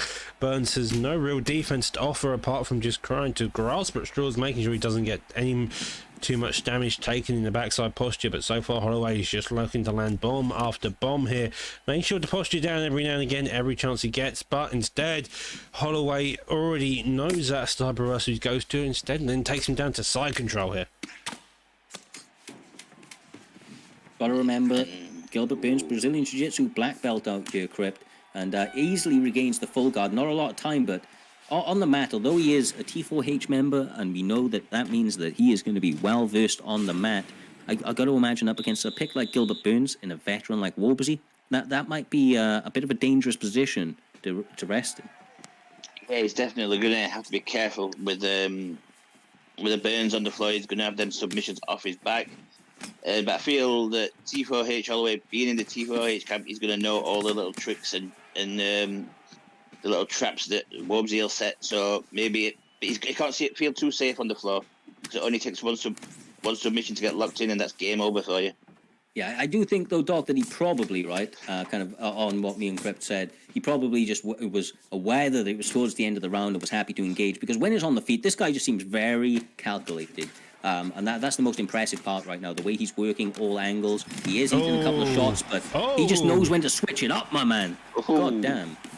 That's exactly what you want if you're a general fighter, knowing how to switch up, knowing how to mix it up, confuse your opponent, going from one style to another, just adding the confusion in, always staying out of range. And Wobsy is having some serious difficulty here. You can see all parts of his body is injured, from the body to the head, even the block to a point. Lovely job there. Digs down, goes up top, digs down again, comes up on top, and now looks to the ground pound, goes go for the top mount instead.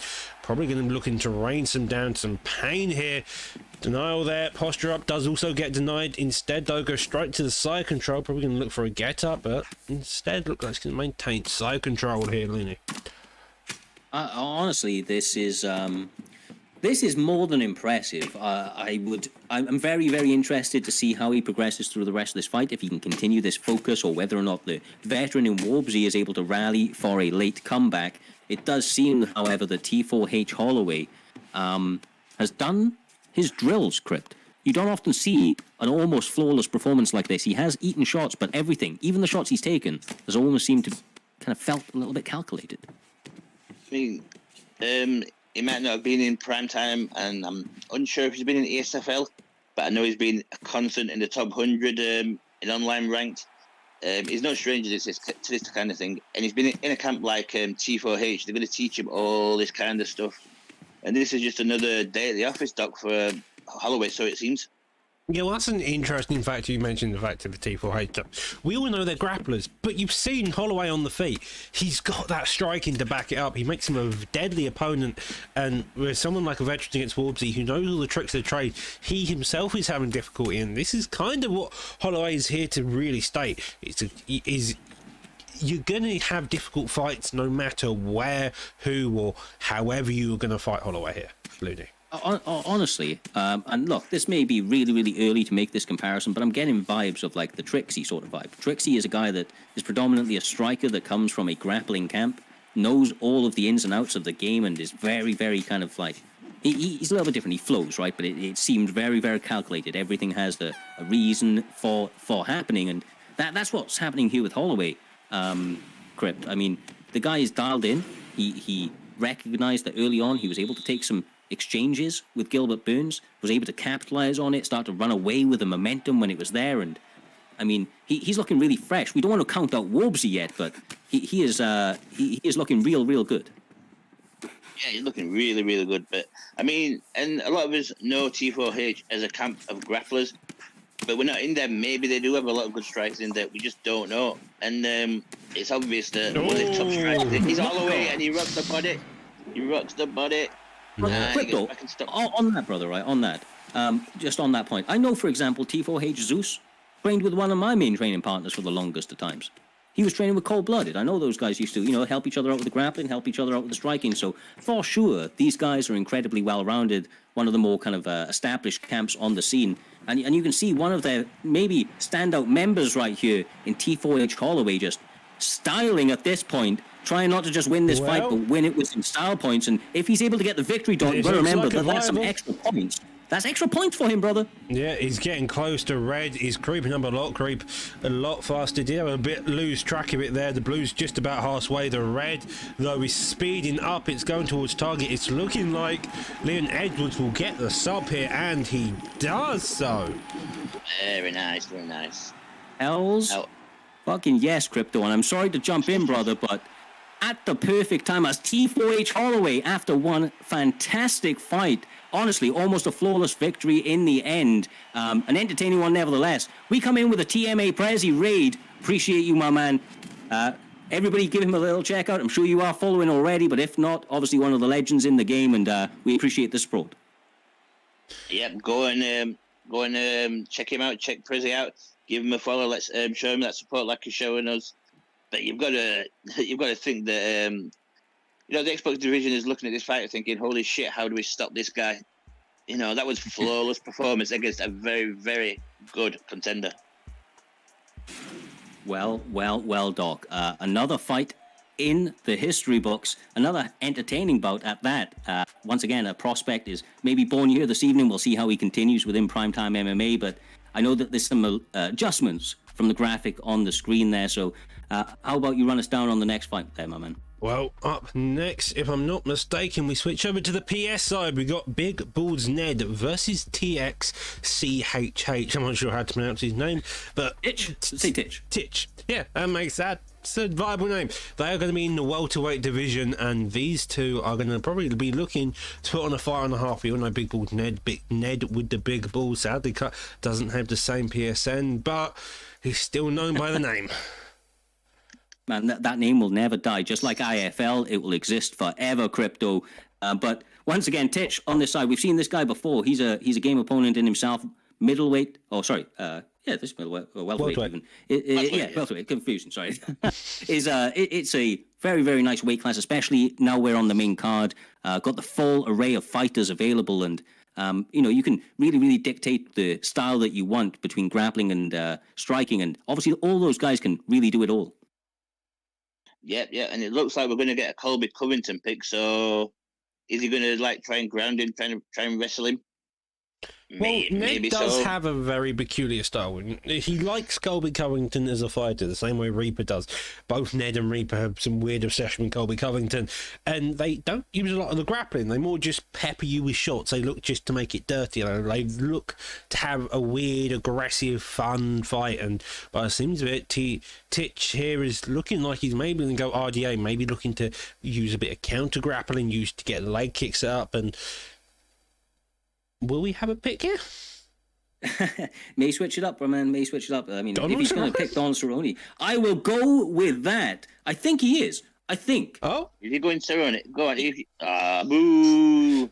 Nah, he's not good. He can't keep us hanging like this. Come on, Titch, my man. He's got to pick his fighter. He's not going to pick Gilbert Burns, right? He may see Big Bull's Ned across from him, and he says, "I've got the bigger balls. Watch this space." Going to pick somebody like Matt Brown or Michael Chiesa.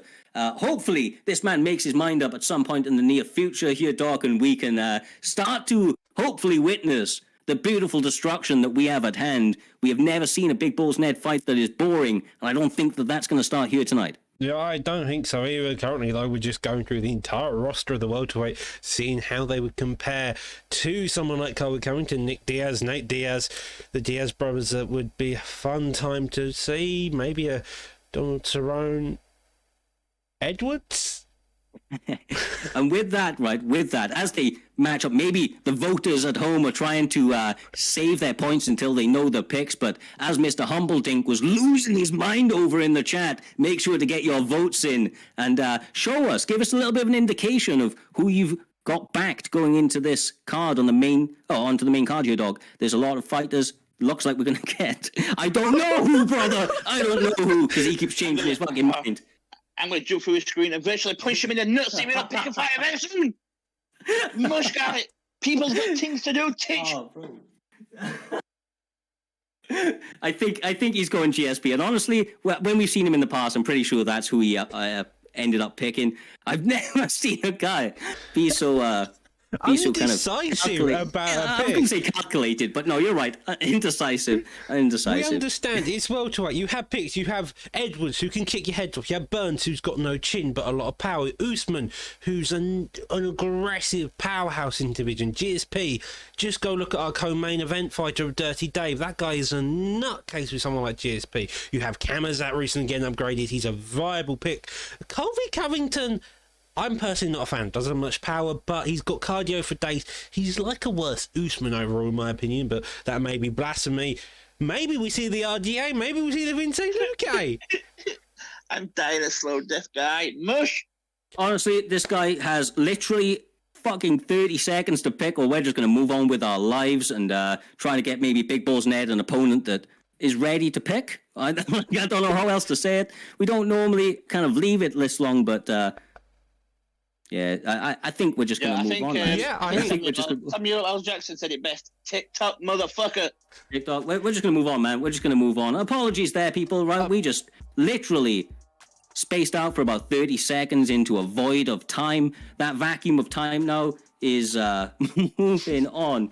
God damn. It's okay. It's okay. Who's up next, Doc? What's next on the card, The my man? next fight of this evening is Carter, also known as Carter, however doesn't want to be known by that, versus Spartan War. This time in the lightweight division, all fighter picks are available since it's the main card. So, by the looks of it, we're going to have Poirier versus McGregor. Hopefully these two will pick their fighters fairly quickly. Look, these two guys been around the scene, unless they're gonna troll, which we're not gonna put that out there. These guys are gonna go in it. Carter been around CTE, he's representing his new camp out here as well. Crypto got some absolute killers in the CTE camp, but obviously up against one of the absolute kind of, I don't know, more well-known veterans on the PlayStation side for sure, Spartan War, coming out here to once again put on one hell of a performance. I mean, I don't know what a CT is. I just hope to God they know who they're going. Thank God. Somebody's actually ready to... Oh, my God. We've got a match. We've got a match, people. My God. Poirier We have a versus match. McGregor. We've seen Carter's McGregor. I'm pretty sure he's the one who picked him. Yes, he was. We've seen Carter McGregor in the past. We've seen him put Ball Cup Bully to sleep over a very quick time, and now Spartan War's going against him, McGregor. Spartan War's also got very good Poirier. We've seen him in a title fight, if I'm not mistaken. I want to say against Filthy Uncle Ben, but I could be wrong there. And so both of these opponents are going to go straight at it, looking to play an aggressive game, looking to put the pace on each other, especially after that indecisive fight. Lull in the action, they say. There was a lull in the action. Doesn't happen very often at all, Crypto, on Primetime's cards, but we are back with all of the heat and the smoke. These guys trading in the center. Have you ever seen a fight with Carter or Spartan War that isn't just a beautiful display of mixed martial arts? No, I haven't. They both come in. They both come to bring the entertainment, and I know like the war camp, they're all like this. They all love the pressure. They all love the pressure boxing. But Carts ain't going to back up from this guy. He's going to give him all that he can get and a little bit more. And how do you see this one going, Looney? Because you've got the power of Poirier, then you've got speed and power of McGregor. Well, obviously, you've got to remember that Dustin Poirier has also had some buffs, so it's not like it was early UFC 4. He is now definitely more than viable, and I would feel that a lot of people would probably say that he now has the advantage in this game. But of course, that equalizing power, speed, and timing of Conor McGregor, their dog, especially in the hands of somebody like Carter, who has used him at no end and is going to be very, very comfortable with that moveset, just makes for a really, really interesting matchup. I mean, these guys are going to know these fighters in and out, and probably give us one of the better sims. This is kind of how you'd imagine the fight actually going down if they run it back again. Yeah, hopefully. These two are just so aggressive in this place. You mentioned about McGregor's moveset it's such a diverse moveset, at least on the feet. Maybe not on the ground, but it's McGregor. You're not looking to grapple with him, and the power of it helps tremendously in that case. Lovely body kick lands there. If you can time it just right, as Carter did, it means you can just land it cleanly. Another body shot lands, and that's what you want to be doing. You want to be working the body as well as the head with someone like McGregor. McGregor's cardio normally is the one with issues, and so if you can work both areas, Crypto, that's going to give you the most success here. Yeah, that's it. I mean, you take away the stamina, you take away the power, right? If you can get that stamina down and McGregor, it becomes less of a threat. And Dustin Poirier is going to have the advantage. To note, though, Dustin Poirier will have the advantage of the ground. So if he does get into a bit of trouble, Luna, he does have that option to take him down and wake him on the ground. Yeah, exactly. And honestly, a lot of the time in mixed martial arts, if as long as there isn't egos at play, whoever has the most diverse set normally is the guy that is able to make the most adjustments and get their hands raised. But like I said before, man, this isn't just about the fighters that they pick. It's about who's behind those sticks, Doc. And we've seen these guys time after time put on fantastic displays of, striking and all-round mixed martial arts. But very, very often do we see a decision with either one of these guys. I don't want to throw it out there. I don't want to curse it, my man, but with the pace that they're setting, I don't think that we're going to be left to, kind of wondering who won this one. As he gets a rock, my man. Oh, nice, bro. And a last-minute head kick just after the bell. McGregor playing dirty there. That was a good round by both opponents. Both of them played aggressive. Both of them got stuns on either case by the looks of it. McGregor definitely a bit more hurt, though. But Carter has still got the potentiality to come back, because McGregor always has that power. If you're enjoying this fight and all the others here this evening, make sure to hit that follow. We are nigh on 1,000 followers on this channel, so appreciate all the support so far, and we'll get back into it as they're not wasting any time, Crypto. No, they're not wasting any time. McGregor's looking. He wants to get that. He wants to get that stun back, but Poirier, he ain't taking a back step. Oh, there's a nice slip off. McGregor wants to be careful not to get too over aggressive and get caught again. I mean, Carter wants. Poirier wants to be the one being careful there, getting met with a front kick. Full elbow does miss. Hook ducks under. Does get the straight uppercut. Another uppercut. Overhand. Dev kicks though, just about keeps him up. Front kick also fires back. Both of these guys going out at the elbow, just about missed. The stamina fairly high for how much they're throwing here as well, Looney.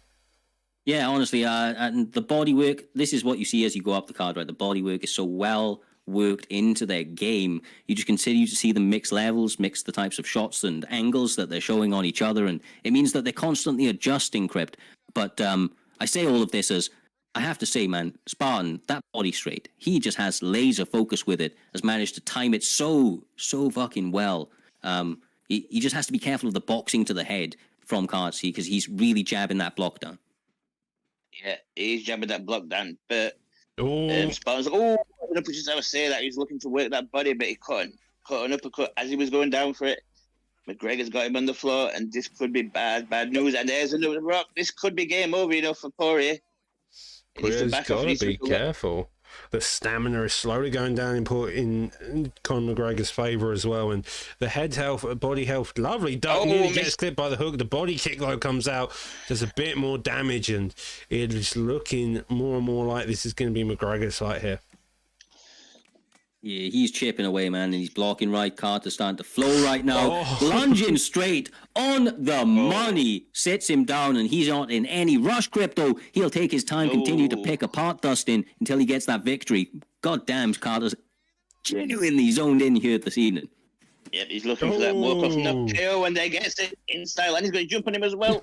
They were super necessary. They were super Ultra super necessary punches to make Sports Spartans out of it. He didn't know if he was out cold or not. He did know by the end of it. Payback for the last two fights he's lost against Poirier. Fantastic job overall there by Carter there, Looney. Yeah, genuinely, man. Genuinely. That's a tough opponent that he came up against here this evening. Both guys top of the food chain, especially on that PlayStation division. Goddamn, man, that was just a really, really fun fight. It was a really fun fight. Both guys looking really, really good out there. Just Carter representing the CTE camp, obviously just able to do that little bit extra, get into that flow state when he captured that momentum, as our friend says, Jay Dime. The momentum's everything, Crypt. Momentum is everything, my man. Everything. Yeah, once you've got the momentum going in your favour, you're feeling a bit loose, you're feeling a bit better about yourself.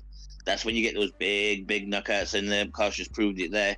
Faced a little bit of adversary at the start of that fight, pulled it back really, really nice, ended up getting the knockout win, and super necessary punches at the end, just to finish him off. I was literally about to say that's a walk-off KO because it looked like Conor was turning dog, about to walk off, and then I looked back right after glancing at the chat, and what I see is Conor McGregor raining down hammer fists like he did on Jose Aldo. And McGregor just wanted to punch the shit out of Poirier. But apparently so, Carter's is an angry man. He just wanted to cause some pain, apparently. Ned has got a replacement now, though, so we're going to switch back over to their fight. We're still in the welterweight division, but this time, instead of the indecisive Titch, we now have the ever-mighty Mr. Humbledink stepping in on short notice, fighting Big Balls Ned. Make sure to get your votes, and I'm sure somebody's doing it in the back. I hope they are, because this is a fight for the fans, Crypto. Big Balls Ned, with those big balls, taking on any fighter he can, and he's got a tough one ahead of him here this evening. A teammate in KIA, Humble. Yep, that's going to be great. In and side and out. The teammates, they're going to know each other inside and out. I'm just going to put it out there. I hope you lose, Humbledink. I saw what he said when I lost to Avoider. I hope you lose. I hope Big Balls Ned scripts those balls across your forehead. I hope you lose. God damn. Well, that might be the most biased commentary I have ever heard out of Primetime MMA, but we digress and move on. I'm totally unbiased, but fuck you, Humbledink. Fuck you. Crypto going off on one. We have Kobe Covington Kamazat being used in the favour of Chimaev. Chimaev? What? Words. Chimaev, Humble, there. Those two fighters. Chimaev, I think it's the first time we've seen the updated Chimaev in welterweight now. And so Humble gets to showcase his new power, his new recovery. See how deadly he is against someone like Kobe Covington. Look, honestly, Humble says on commentary a lot, when I sparred this guy, when I fought this guy. And this is why, in all seriousness, this guy takes on everybody. He will do 4 hours of commentary, jump in the cage, and then try to fight for a title out here, Doc. And he's now pressing a teammate and not taking this fight lightly, quite clearly looking to really, really put it on Ned early. But Ned's game, man, he's answering back big. I'm pretty sure he's never actually beaten Ned in a league fight, he has said in the past, and so if he wins this, that's impressive. Even at short notice, the head kick does clip Colby Covington there. Kamzat's looking like he's going to be willing to stand and trade. Overhand lands there, taking half the head. Hell, uppercut also lands that head, looking sketchy. Double uppercuts also does land. Colby Covington's power is going to be probably the biggest issue for someone like Ned to have to cope with here, especially when you're dealing with that 95 or so power, I believe, of Chimaev. Oh yeah. I forgot about the power of Kamzat being upgraded. I mean, that could be an issue for Covington here. We've not seen much of him. I think it was just this week they got updated, Doc, I believe. Mm-hmm. Yep. So that could play a big part in this. But I'm sure Covington, that Mr. Humble Dink guy. I'm sure he knows what he's doing. I'm sure he knows what he's doing. In all serious note, this is going to be a fun fight. Oh, head kick, the takedown follows straight. So Humble's a tough man to take down, and that's even from my experience. He's a tougher man to take down. He's a tougher man to win against the ground. He has some fantastic wrestling defense, which you can just. and he knows how to win on the feet as soon as he gets back up, and that's in kind of his entire anti-wrestling style. And so far, instead, Ned has kind of gone against the takedowns, gone look onto the feet, hoping that the takedowns, by offering it there, opens up some windows. But so far, Kamazat is just walking down Covington here. Yeah, trying to, but sorry to interrupt, Crypto, but I have to say, I mean, Covington's answering back, bro. He's landing a lot. It's like Humble's walking onto a lot of shots. He's landing some good ones, but just like that one there. God damn! Did not want to jump on for the finish, Crypto, but I'm sure you've been there, brother. Against a teammate, it can be a little bit tough at times. Unofficial agreements may be made. Yeah, maybe they've had a no jump agreement, but it could come back to haunt him. But look, in all seriousness, I'm joking, I mess about with Humbledink, but it reminds me of somebody called on his gym. I think YouTube boys can remember him. He used to have a Covington that you should walk you down. He didn't use wrestling as much, but he used to walk you down like a Terminator. He's got that kind of style about him. Yeah. And and this is a really good technical fight. Say these two wrestlers having a really, really, really good boxing fight. Well, to be fair, man, I was a bit surprised with the picks, but nevertheless, they're making it work out here, dog. Another big flurry at the end of round for Mr. Humbledink. If you are right, and he has not won a league fight against his teammate, Ned, in the past, he may be on his way to doing so here this evening.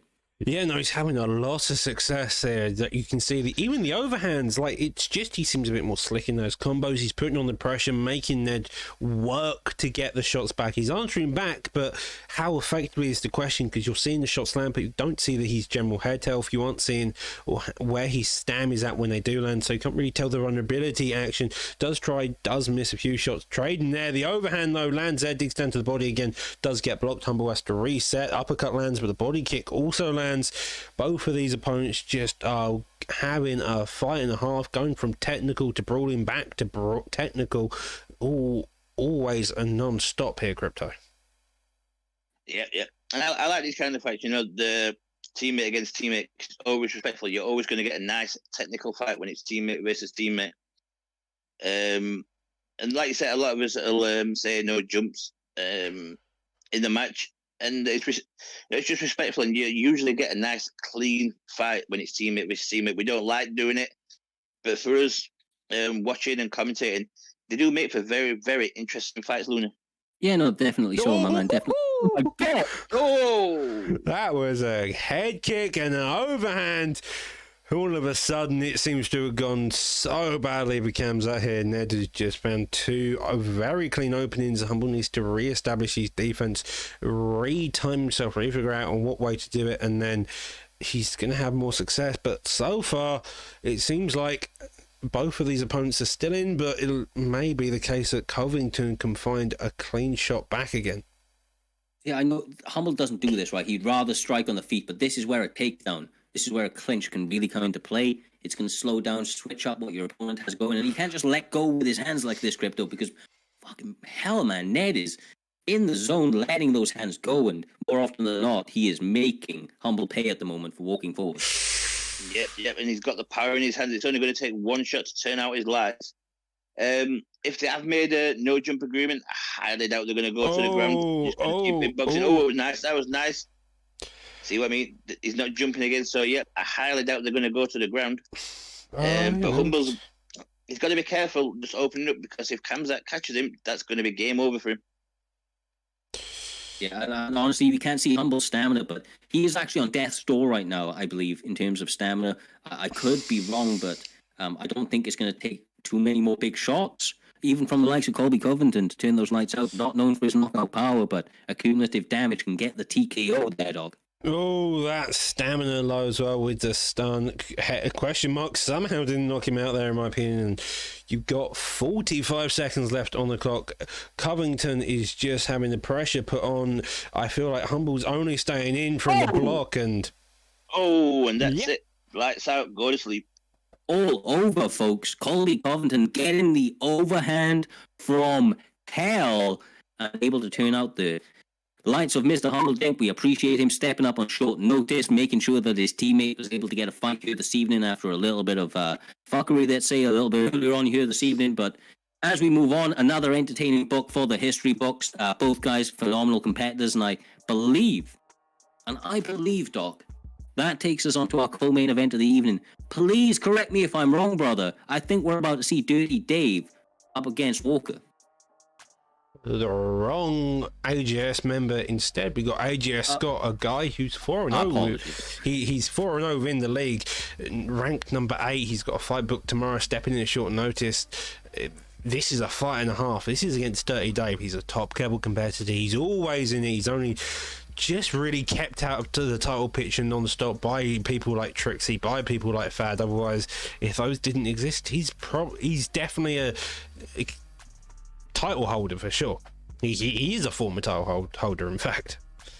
Yeah, for sure. Well, I think if these guys are ready, this is in the flyweight division, bit of a different weight class up here as well, Crypto, but of course, no restrictions in terms of 5-star, 4-star, and the like when you hit the main cards, especially the co-main spots. So at least these guys are able to go with some of the more top ends in a little bit of a thinner weight class. Yep, and it looks like we're going to get a Demetrius Johnson against a TJ Dillashaw. Demetrius Johnson's just fast, man. He's hard to fight, really, really fast, and he's also got really, really, really good wrestling. But Dillashaw's no slouch in this division, and he's got that TJ Dillashaw sway. If you can time it right, catch him with a nice hook, could be in trouble. Yeah, for sure, man. I mean, I'm surprised they haven't given him more of a compromised chin at this weight class. And let's be honest, right? Demetrius Johnson, still the GOAT, bro. He's still the GOAT. You will struggle to find a more technical fighter than somebody like Demetrius Johnson. I think this is the only weight Demetrius Johnson's in. I don't think he's in bantamweight. He was in UFC 3. I'm not too sure. I don't believe he's in. I don't believe he's in bantamweight in UFC 4. He's a legend in the flyweight division. He's got good. He's good everywhere apart from his power. He's got a very low level power, and so it's more the case of you have to be quick in and out, play aggressive, taking down, mix up your general striking, which kind of works with Dave. On the other hand, you have Dillashaw, who's I think has a more compromised chin, like you were talking about. He's like a worse version than in bantamweight. He's still viable, but to a lesser extent, in my opinion. Yeah, obviously there's a bit of a reach disadvantage, but as Henry Cejudo showed you, that doesn't necessarily make a goddamn difference. Crypto, good footwork from Dirty Dave trying to get in and out, landing the uppercut, but AJS Scott, absolutely raining head kicks away, decides that he is not going 4-1 here this evening. He wants to go 5-0, and he feels that head kicks are the way to do so, brother. I mean, and he's landed quite a few of those head kicks already. Dave needs to be careful. Maybe he's taking AJ Scott a little bit lightly. Some people have got mixed views about the AJ's camp. Maybe he's thinking this guy's going to be a walkthrough, but as we've seen in the past, AJ Scott, he's got some clean striking, and Dave needs to watch his P's and Q's here, Doc. Yeah, well, that's always the case. AJ has the clean striking, but we all know where Dave's good at. The grappling. He's going to be wanting to get that takedown as soon as he can, and I think that's where we really tell how this fight's going to go. If Dave shoots a takedown, will AJ be able to do anything instead? Though gets a tornado kick land to the head. The cardio of both of them is staying fairly high. A lovely flying knee there, does block the body kick. Gets a body kick in retaliation, that pulls the hook, doesn't get the counter. Head kick gets fired up, does fake a straight into the hooks, but again, both of these are going absolutely wild here. Honestly, I'm getting a little concerned. The head kicks are not being ducked. How is Dirty Dave not ducking these head kicks? Has he been following my game plan? He gets the spin kick to the head. This is back with one of his own, Crypto. I know that you love that spin, brother. I love it. I love that tornado kick. It makes me pop a little bit. I love the spins. That was greatly timed. He did a jab straight into the spin kick, and he caught Walker cleanly there. Walker's gonna have to back up now. He's not going to throw those kicks as much. Well, I say he's not, but there he goes. He's still going. Honestly, he did it walking backwards as well, which was even smoother. It was a different animation for it as a result. But honestly, Walker Scott doesn't look like he's getting dissuaded by it at all. To the well he goes, chopping at the leg, attacking the body with teeps, and then firing those head kicks square at the dome of Demetrius Johnson. He's doing a really, really good job of answering back at the moment, Doc. Yeah, Dave's doing a fantastic job overall. Both of these opponents doing a fantastic job overall. Like, you can see their just abilities. Lovely duck flying knee, really just the wrong counter at the wrong time. The reach, though, just clipping the body. Uppercuts trades there. 30 seconds left on the clock. Both of these opponents just going back and forth, looking for the one big shot. It seems to be that head kick is the biggest shot he's landing. Dave's reading it as a body kick. He's expecting the body, and instead, it's just going up top every single time. That's kind of what you do with kicks. You make you think you're going to go one way, and then you go a different way, and just keep mixing up. And that's how you get these head kick knockouts, these body kick knockouts. Just confuse your opponent and make them think you're doing something totally different. Yeah, and in the heat of the moment, right, you can be like, nah, he's not going to throw another head kick. Bang, he's not going to throw another head kick. In between rounds, his corner's going to be in his, in his ear going, duck that fucking head kick, bro. And you know that's going to be something that, we again, it lands, bro. You've got to duck it. It's easier said than done. And look, I'm the guy that suffers from head kicks, especially, but he is throwing them up there a lot at the moment, my man. A lot.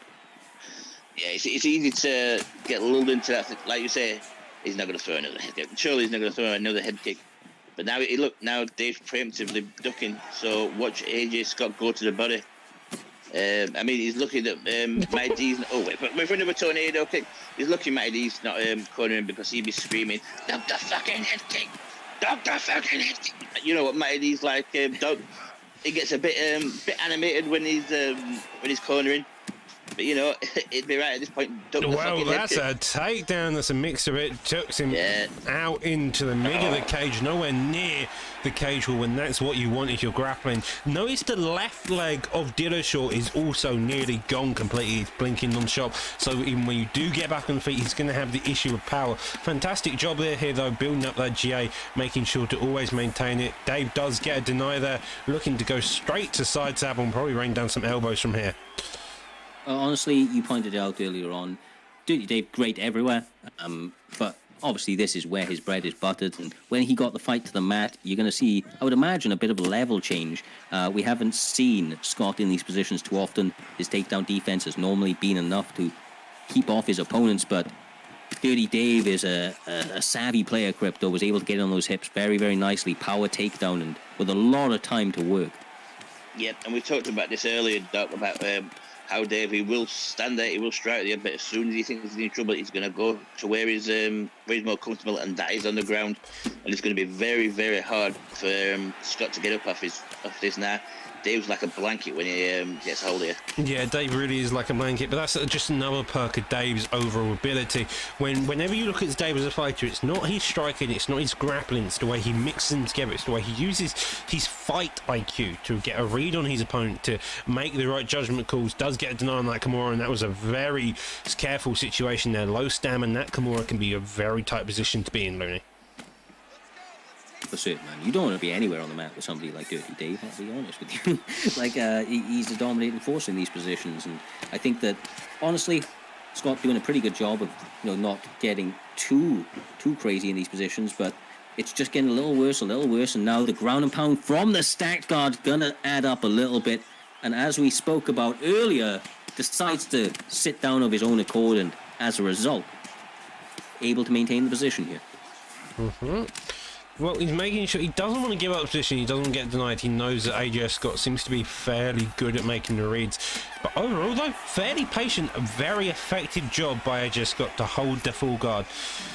That first round, who knows which way I went. I just had a look quick. Scorecards 27-24 Turs team strikes the first round. That second round, probably definitely more days. But again, maintaining full guard doesn't give you a lot of control time. So who's particularly short in any sense here? Nice attack to the leg, then going up top. Returned by Scott, then to the body. I have to say, on the feet, quite clear distinction and advantage, at least so far, by AJS Scott. But the ground and the takedown there, Crypto, may make him freeze up a little bit and second guess opening up, because he doesn't want to be back in that position. No, he doesn't. And because he didn't really have an answer for Dave when he was on the floor, it might make him back up a little bit, might make him a bit wary, and that opens up the striking for Dave. I feel like a lot of people sleep on Dave's striking. They think, oh yeah, it's Dirty Dave, he's a grappler, blah, blah, blah, blah, blah. Dirty Dave's a hell of a striker as well. Like Doc said, he loves to mix it up. His mix-ups of the striking and the grappling what make him a really, really dangerous threat.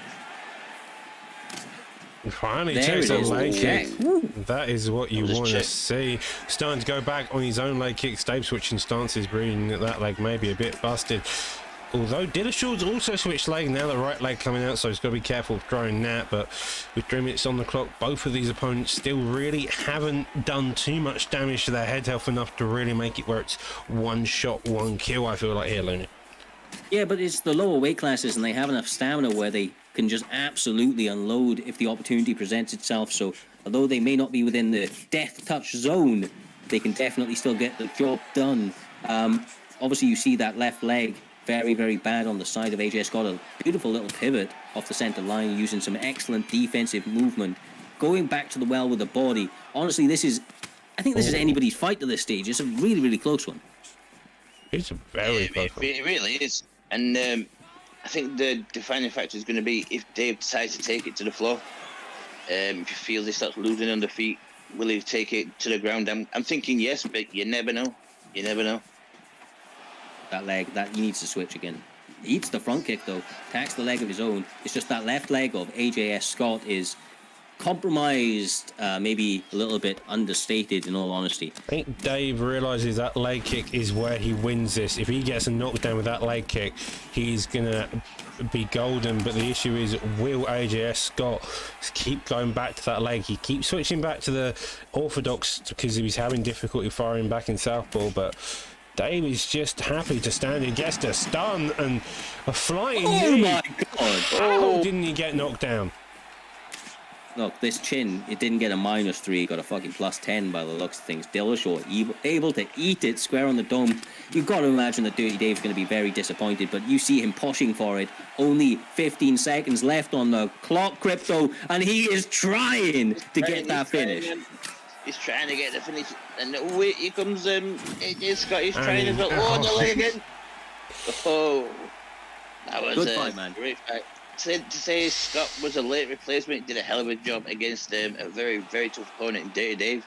Yeah, showing why he's 4-0, Doc. I mean, that guy had a lot of skills. I don't know who got the W here this evening. Probably Dave with the late rally, but a very, very closely contested fight. 28, 30-27, and 30-27. Declared the winner by unanimous decision. I think it's going to be Dirty Dave, but we shall see. 29-28, 29-28, 30-27 in the favour of Dirty Dave. Fantastic job there, getting decision. AJ Scott looked good. Yeah. Yeah, he looked really, really good. There's nothing more to say on that part. He just looked good as against a tough opponent like Dave. That's impressive. Looking good is impressive. Yeah, honestly, a tough fight for him. Short notice, didn't have the time to prepare for an opponent like somebody like Dirty Dave. We will get to see him tomorrow, from what I believe you said at the beginning of the card there, Doc. And I'm looking forward to it. The kid is a killer, man. He's an absolute killer in the cage. I have to say, though, my man, I think that this does segue beautifully into the main event of this evening. We have Trials War up against Leon Stoltz, representing the B3 camp and War camp, respectively. This is for primetime gold out here, Doc. We have the champion defending his belt up against a 5-0 undefeated fighter, 6-0 v 5-0, literally the most upper echelon that you can get on the PlayStation division, and they're going to try and leave it all out here this evening. Leon started as a late replacement, came in, got the win, built himself up over a couple more late replacement fights, if I'm not mistaken. Then started fighting the ranked members, and then he fought a guy who was undefeated just before this in a 3-round war last pay-per-view against TM Ripe. Those two should have been in a 5-round. They were impressive. And now Leon was the person to win that, went to a decision, won that fight. And now it's on to versus Trials War. We have Leon Edwards as Trials War, Leon Stoltz as Usman. Both of these picks are fantastic picks in the welterweight division. Usman's probably the better pick overall, but that doesn't neglect the possibilities and damage you can do with someone like Leon Edwards here, Crypto. Yeah, Leon Edwards has definitely got hands kickboxing, like we said before. He also has really good ground stats, so if he gets put on his back, he's going to be able to defend. Usman, on the other hand, is a little bit slower, but that 1-2, especially that jab, if you can establish that jab early, Leon's going to have a tough time, and he's going to have the wrestling. He has 100 cardio on the ground. So maybe he wants to make this a very long fight, take him down, wear him down, then finish him off. I know the B3 boys have been going crazy in the chat. A lot of support for the challenger in Leon Stoltz. The champion seems calm, composed, but being pressed early here, Doc. A lot of switches of stances, trying to show each other a lot of different angles, and already you're starting to see that having a little bit of effect with the terms of the hands going up and down, trying to block that body and the head. Yeah, he's trying to make a read, figure out where exactly Leon's going to go. Although Leon, so far, just sticking to that jab, sticking to the straight combo, looking for a lead hook on a few occasions, but mainly faking, mainly he knows it's a 5-round fight. He's going to probably take it as slow as he can, look to really work that gas tank. As you can see already, the gas tank already starting to peek out just on Edwards' side. Goes for a body kick, doesn't get it, digs down the body, does get a block. Teep, though, comes out, and we're back at it again. Both of them just inching in and out of the pocket non-stop here, Crypto. Yeah, but just trying to feel each other right. You know, this is a 5-round fight. You don't want to gas yourself early. And any advantage, like somebody gets a stunt, gets a knockdown early in this first round, it's going to be an uphill climb to try and get back into the fight, Looney. Yeah, for certain, brother, for certain. That's a nice little body uppercut as he was moving off through the straight behind it as well. I think the challenger is doing some excellent work, but he does have to be careful. The champ is always game here, dog. Answering back with some bombs, chopping that leg away, making it difficult for the challenger to maintain this slight lead that he may have acquired. That leg is looking hurt already, and it's only 3 minutes into the first round. That's going to be probably the main asset of Trials War throughout this, is just chopping the legs, going back down to his leg. The only issue is he going to be able to keep this up? Because that gas tank is already looking low to me, and especially compared to the 5-round fight, does get a pullback there. Lovely job, digs down to the body as well. This is going to be the case of who's going to be able to chop the tree down first. Would it be the gas tank of Leon Edwards, or would it be the legs of Usman? I feel like it's just going to be it's going to be a match of inches. It's going to be who can get the furthest inch the quickest. Yeah, it's like I say, it's going to be who gets that advantage first, because whoever gets the advantage first, the other guy's going to have an uphill climb. And if Usman wants to keep this under feet with Leon Stoltz, is that what his name is? Leon Stoltz? Mm-hmm. Yes, sir. I mean, if he's going to keep it on the feet, he's got to be very careful, because we say he's got 100 stamina on the ground. He doesn't have it on the feet, and he will gas really, really quickly if he doesn't pick his shots correctly. Yeah, and honestly, on that point, I think Leon Stoltz, he trains with the likes of Bang Bang, of course, from the B3 boys. He knows how to strike, man. You can see it. The stamina looking fantastic. He's been doing great. Good shots being answered back by Trials War. Definitely very, very much in this fight. Tooth and nail. They are fighting. An interesting first 5 minutes here, Doc. I wouldn't know which way to score that, but I think that both guys can take Edwards. Big successes from this round. Do you think Edwards? Leg kicks. Edwards? The leg kicks played the most effective part through that entire round. They count as very good, significant strikes. They can score it up. He was also landing quite a lot of shots, and that's kind of what led me to believe that if Edwards isn't careful, that gas tank is going to do, because he's playing quite aggressive. Usman's in his face. He's putting on the pressure. He's making his opponent work, because we know for a fact if he doesn't put on the work, Usman's going to start punching him up, and that's kind of where it gets a bit sketchy, as you can see. Already see the massive stam difference. Usman, full stam. Trials War, just that slight bit of stam, but you've got 5 rounds to work, and we've already gone through one of them, and so you can imagine how much that can increase here.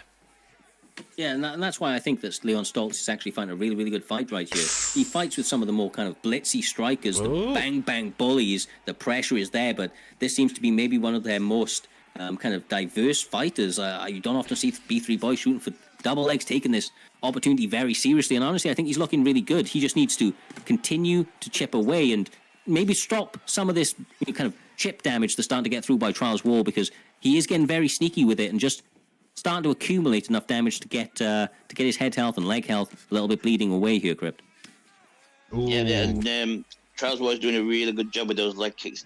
He's not blasting leg kicks, but every time he comes out of the pocket, he's landing one of those little calf kicks, and they will add up eventually. They'll slow Usman down on the feet, and then he's going to have to try and get it down. And by the looks of it, Trials War has got a really good takedown defense. It's going to be a long night if Usman doesn't adjust and stop these leg kicks coming through, Doc. Well, it also shows the case of those leg kicks do a lot to Usman's power, and that's power Usman relies on to really make or break his game. He's got the health stats, he's got everything, but that power really helps Usman just maintain the ability. First leg check or so, and that's exactly what he wants to continue. Maybe he's going to start getting a read a bit better. Again, the stamina is kind of where I'm thinking this goes. It's going to be the case of leg kicks or stam. Does go for a takedown. Lovely defense there, though. Does get a reversal. Could go for the bit of the body damage if he wants to. Instead, though, goes to the elbows to the head. Does land one to the body. We're back at it, and we're now out of it here. Oh. Yeah, honestly, these guys, Crip, they're going hell for leather, right? I think that was a big kind of slip there from Usman, that takedown right there, because his stamina got a little bit equalized, right? But the way that this fight is playing out between the stamina and the damage is going to get very tight. You've got to remember it's 5 rounds, man. And you mentioned earlier, Usman's stamina being like 100. That's a crazy stat to have. Yep, and it's a big advantage as well. So if he can get Trials on the floor, he's going to be able to work that stamina a little bit. He's got an stamina advantage at the minute. It could make it even more. And like I say, there goes the leg. That's what I was saying about the leg kick. And now he's going to definitely have to try and get this on the floor. The only issue I see with Trials is that stamina. And if Usman can get him down on the floor, work his stamina, he could turn this around. But now he's got a busted up leg. He's having to switch to southpaw. This could be big trouble for him, Looney, here. Yeah, honestly, that's the thing, though, right? The leg kicks. I know it has some sorts of effects, but if you switch stance, it literally does nothing. Like Power.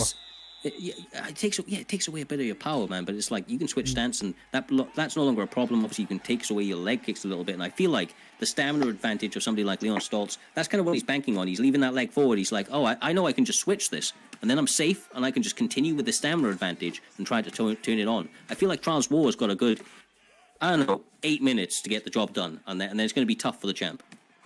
Yeah, well, I think it's like that. Well, you take away that's one all of the he legs. needed there. That's fantastic. Well, the leg kicks get taken out of the equation. Grappling now, full stamina compared to Charles Wall. You even got the sprawl position, work the body, make it gritty. Just gets that stamina lower. This is a change of pace. We haven't seen this before. This is now the 3rd round. They've got all the time to work. That sprawl was a fantastic spear there. Does go for the get up there. Gets it. Could go for a bit more body. Does instead. Decides to pull guard.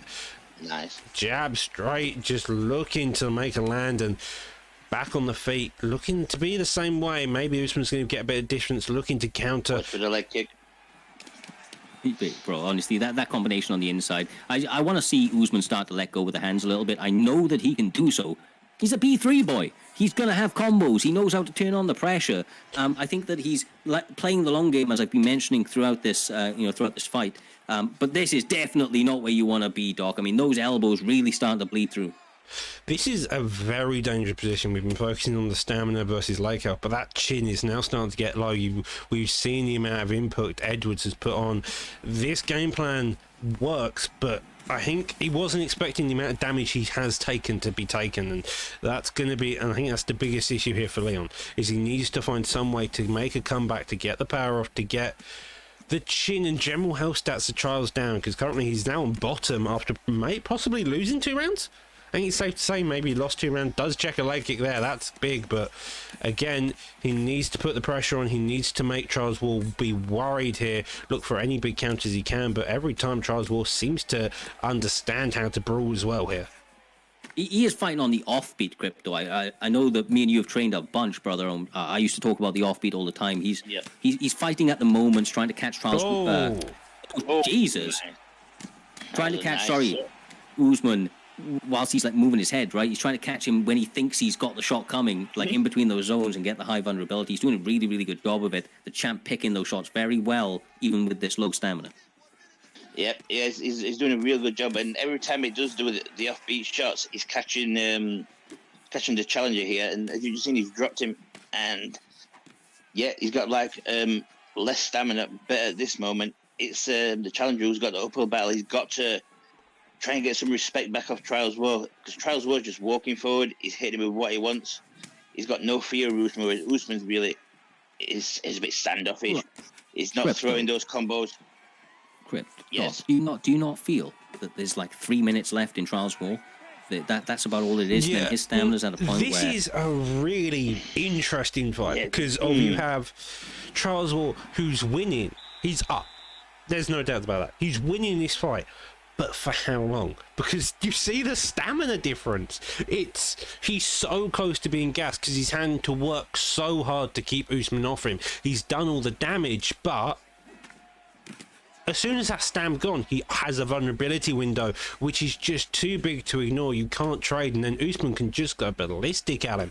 He needs one rock, run stun, and you're looking at a very, very hurt Leon Edwards here.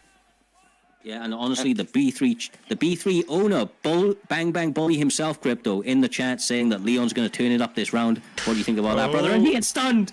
I mean, he says he's going to turn it up, but he gets stunned, and this could be the game.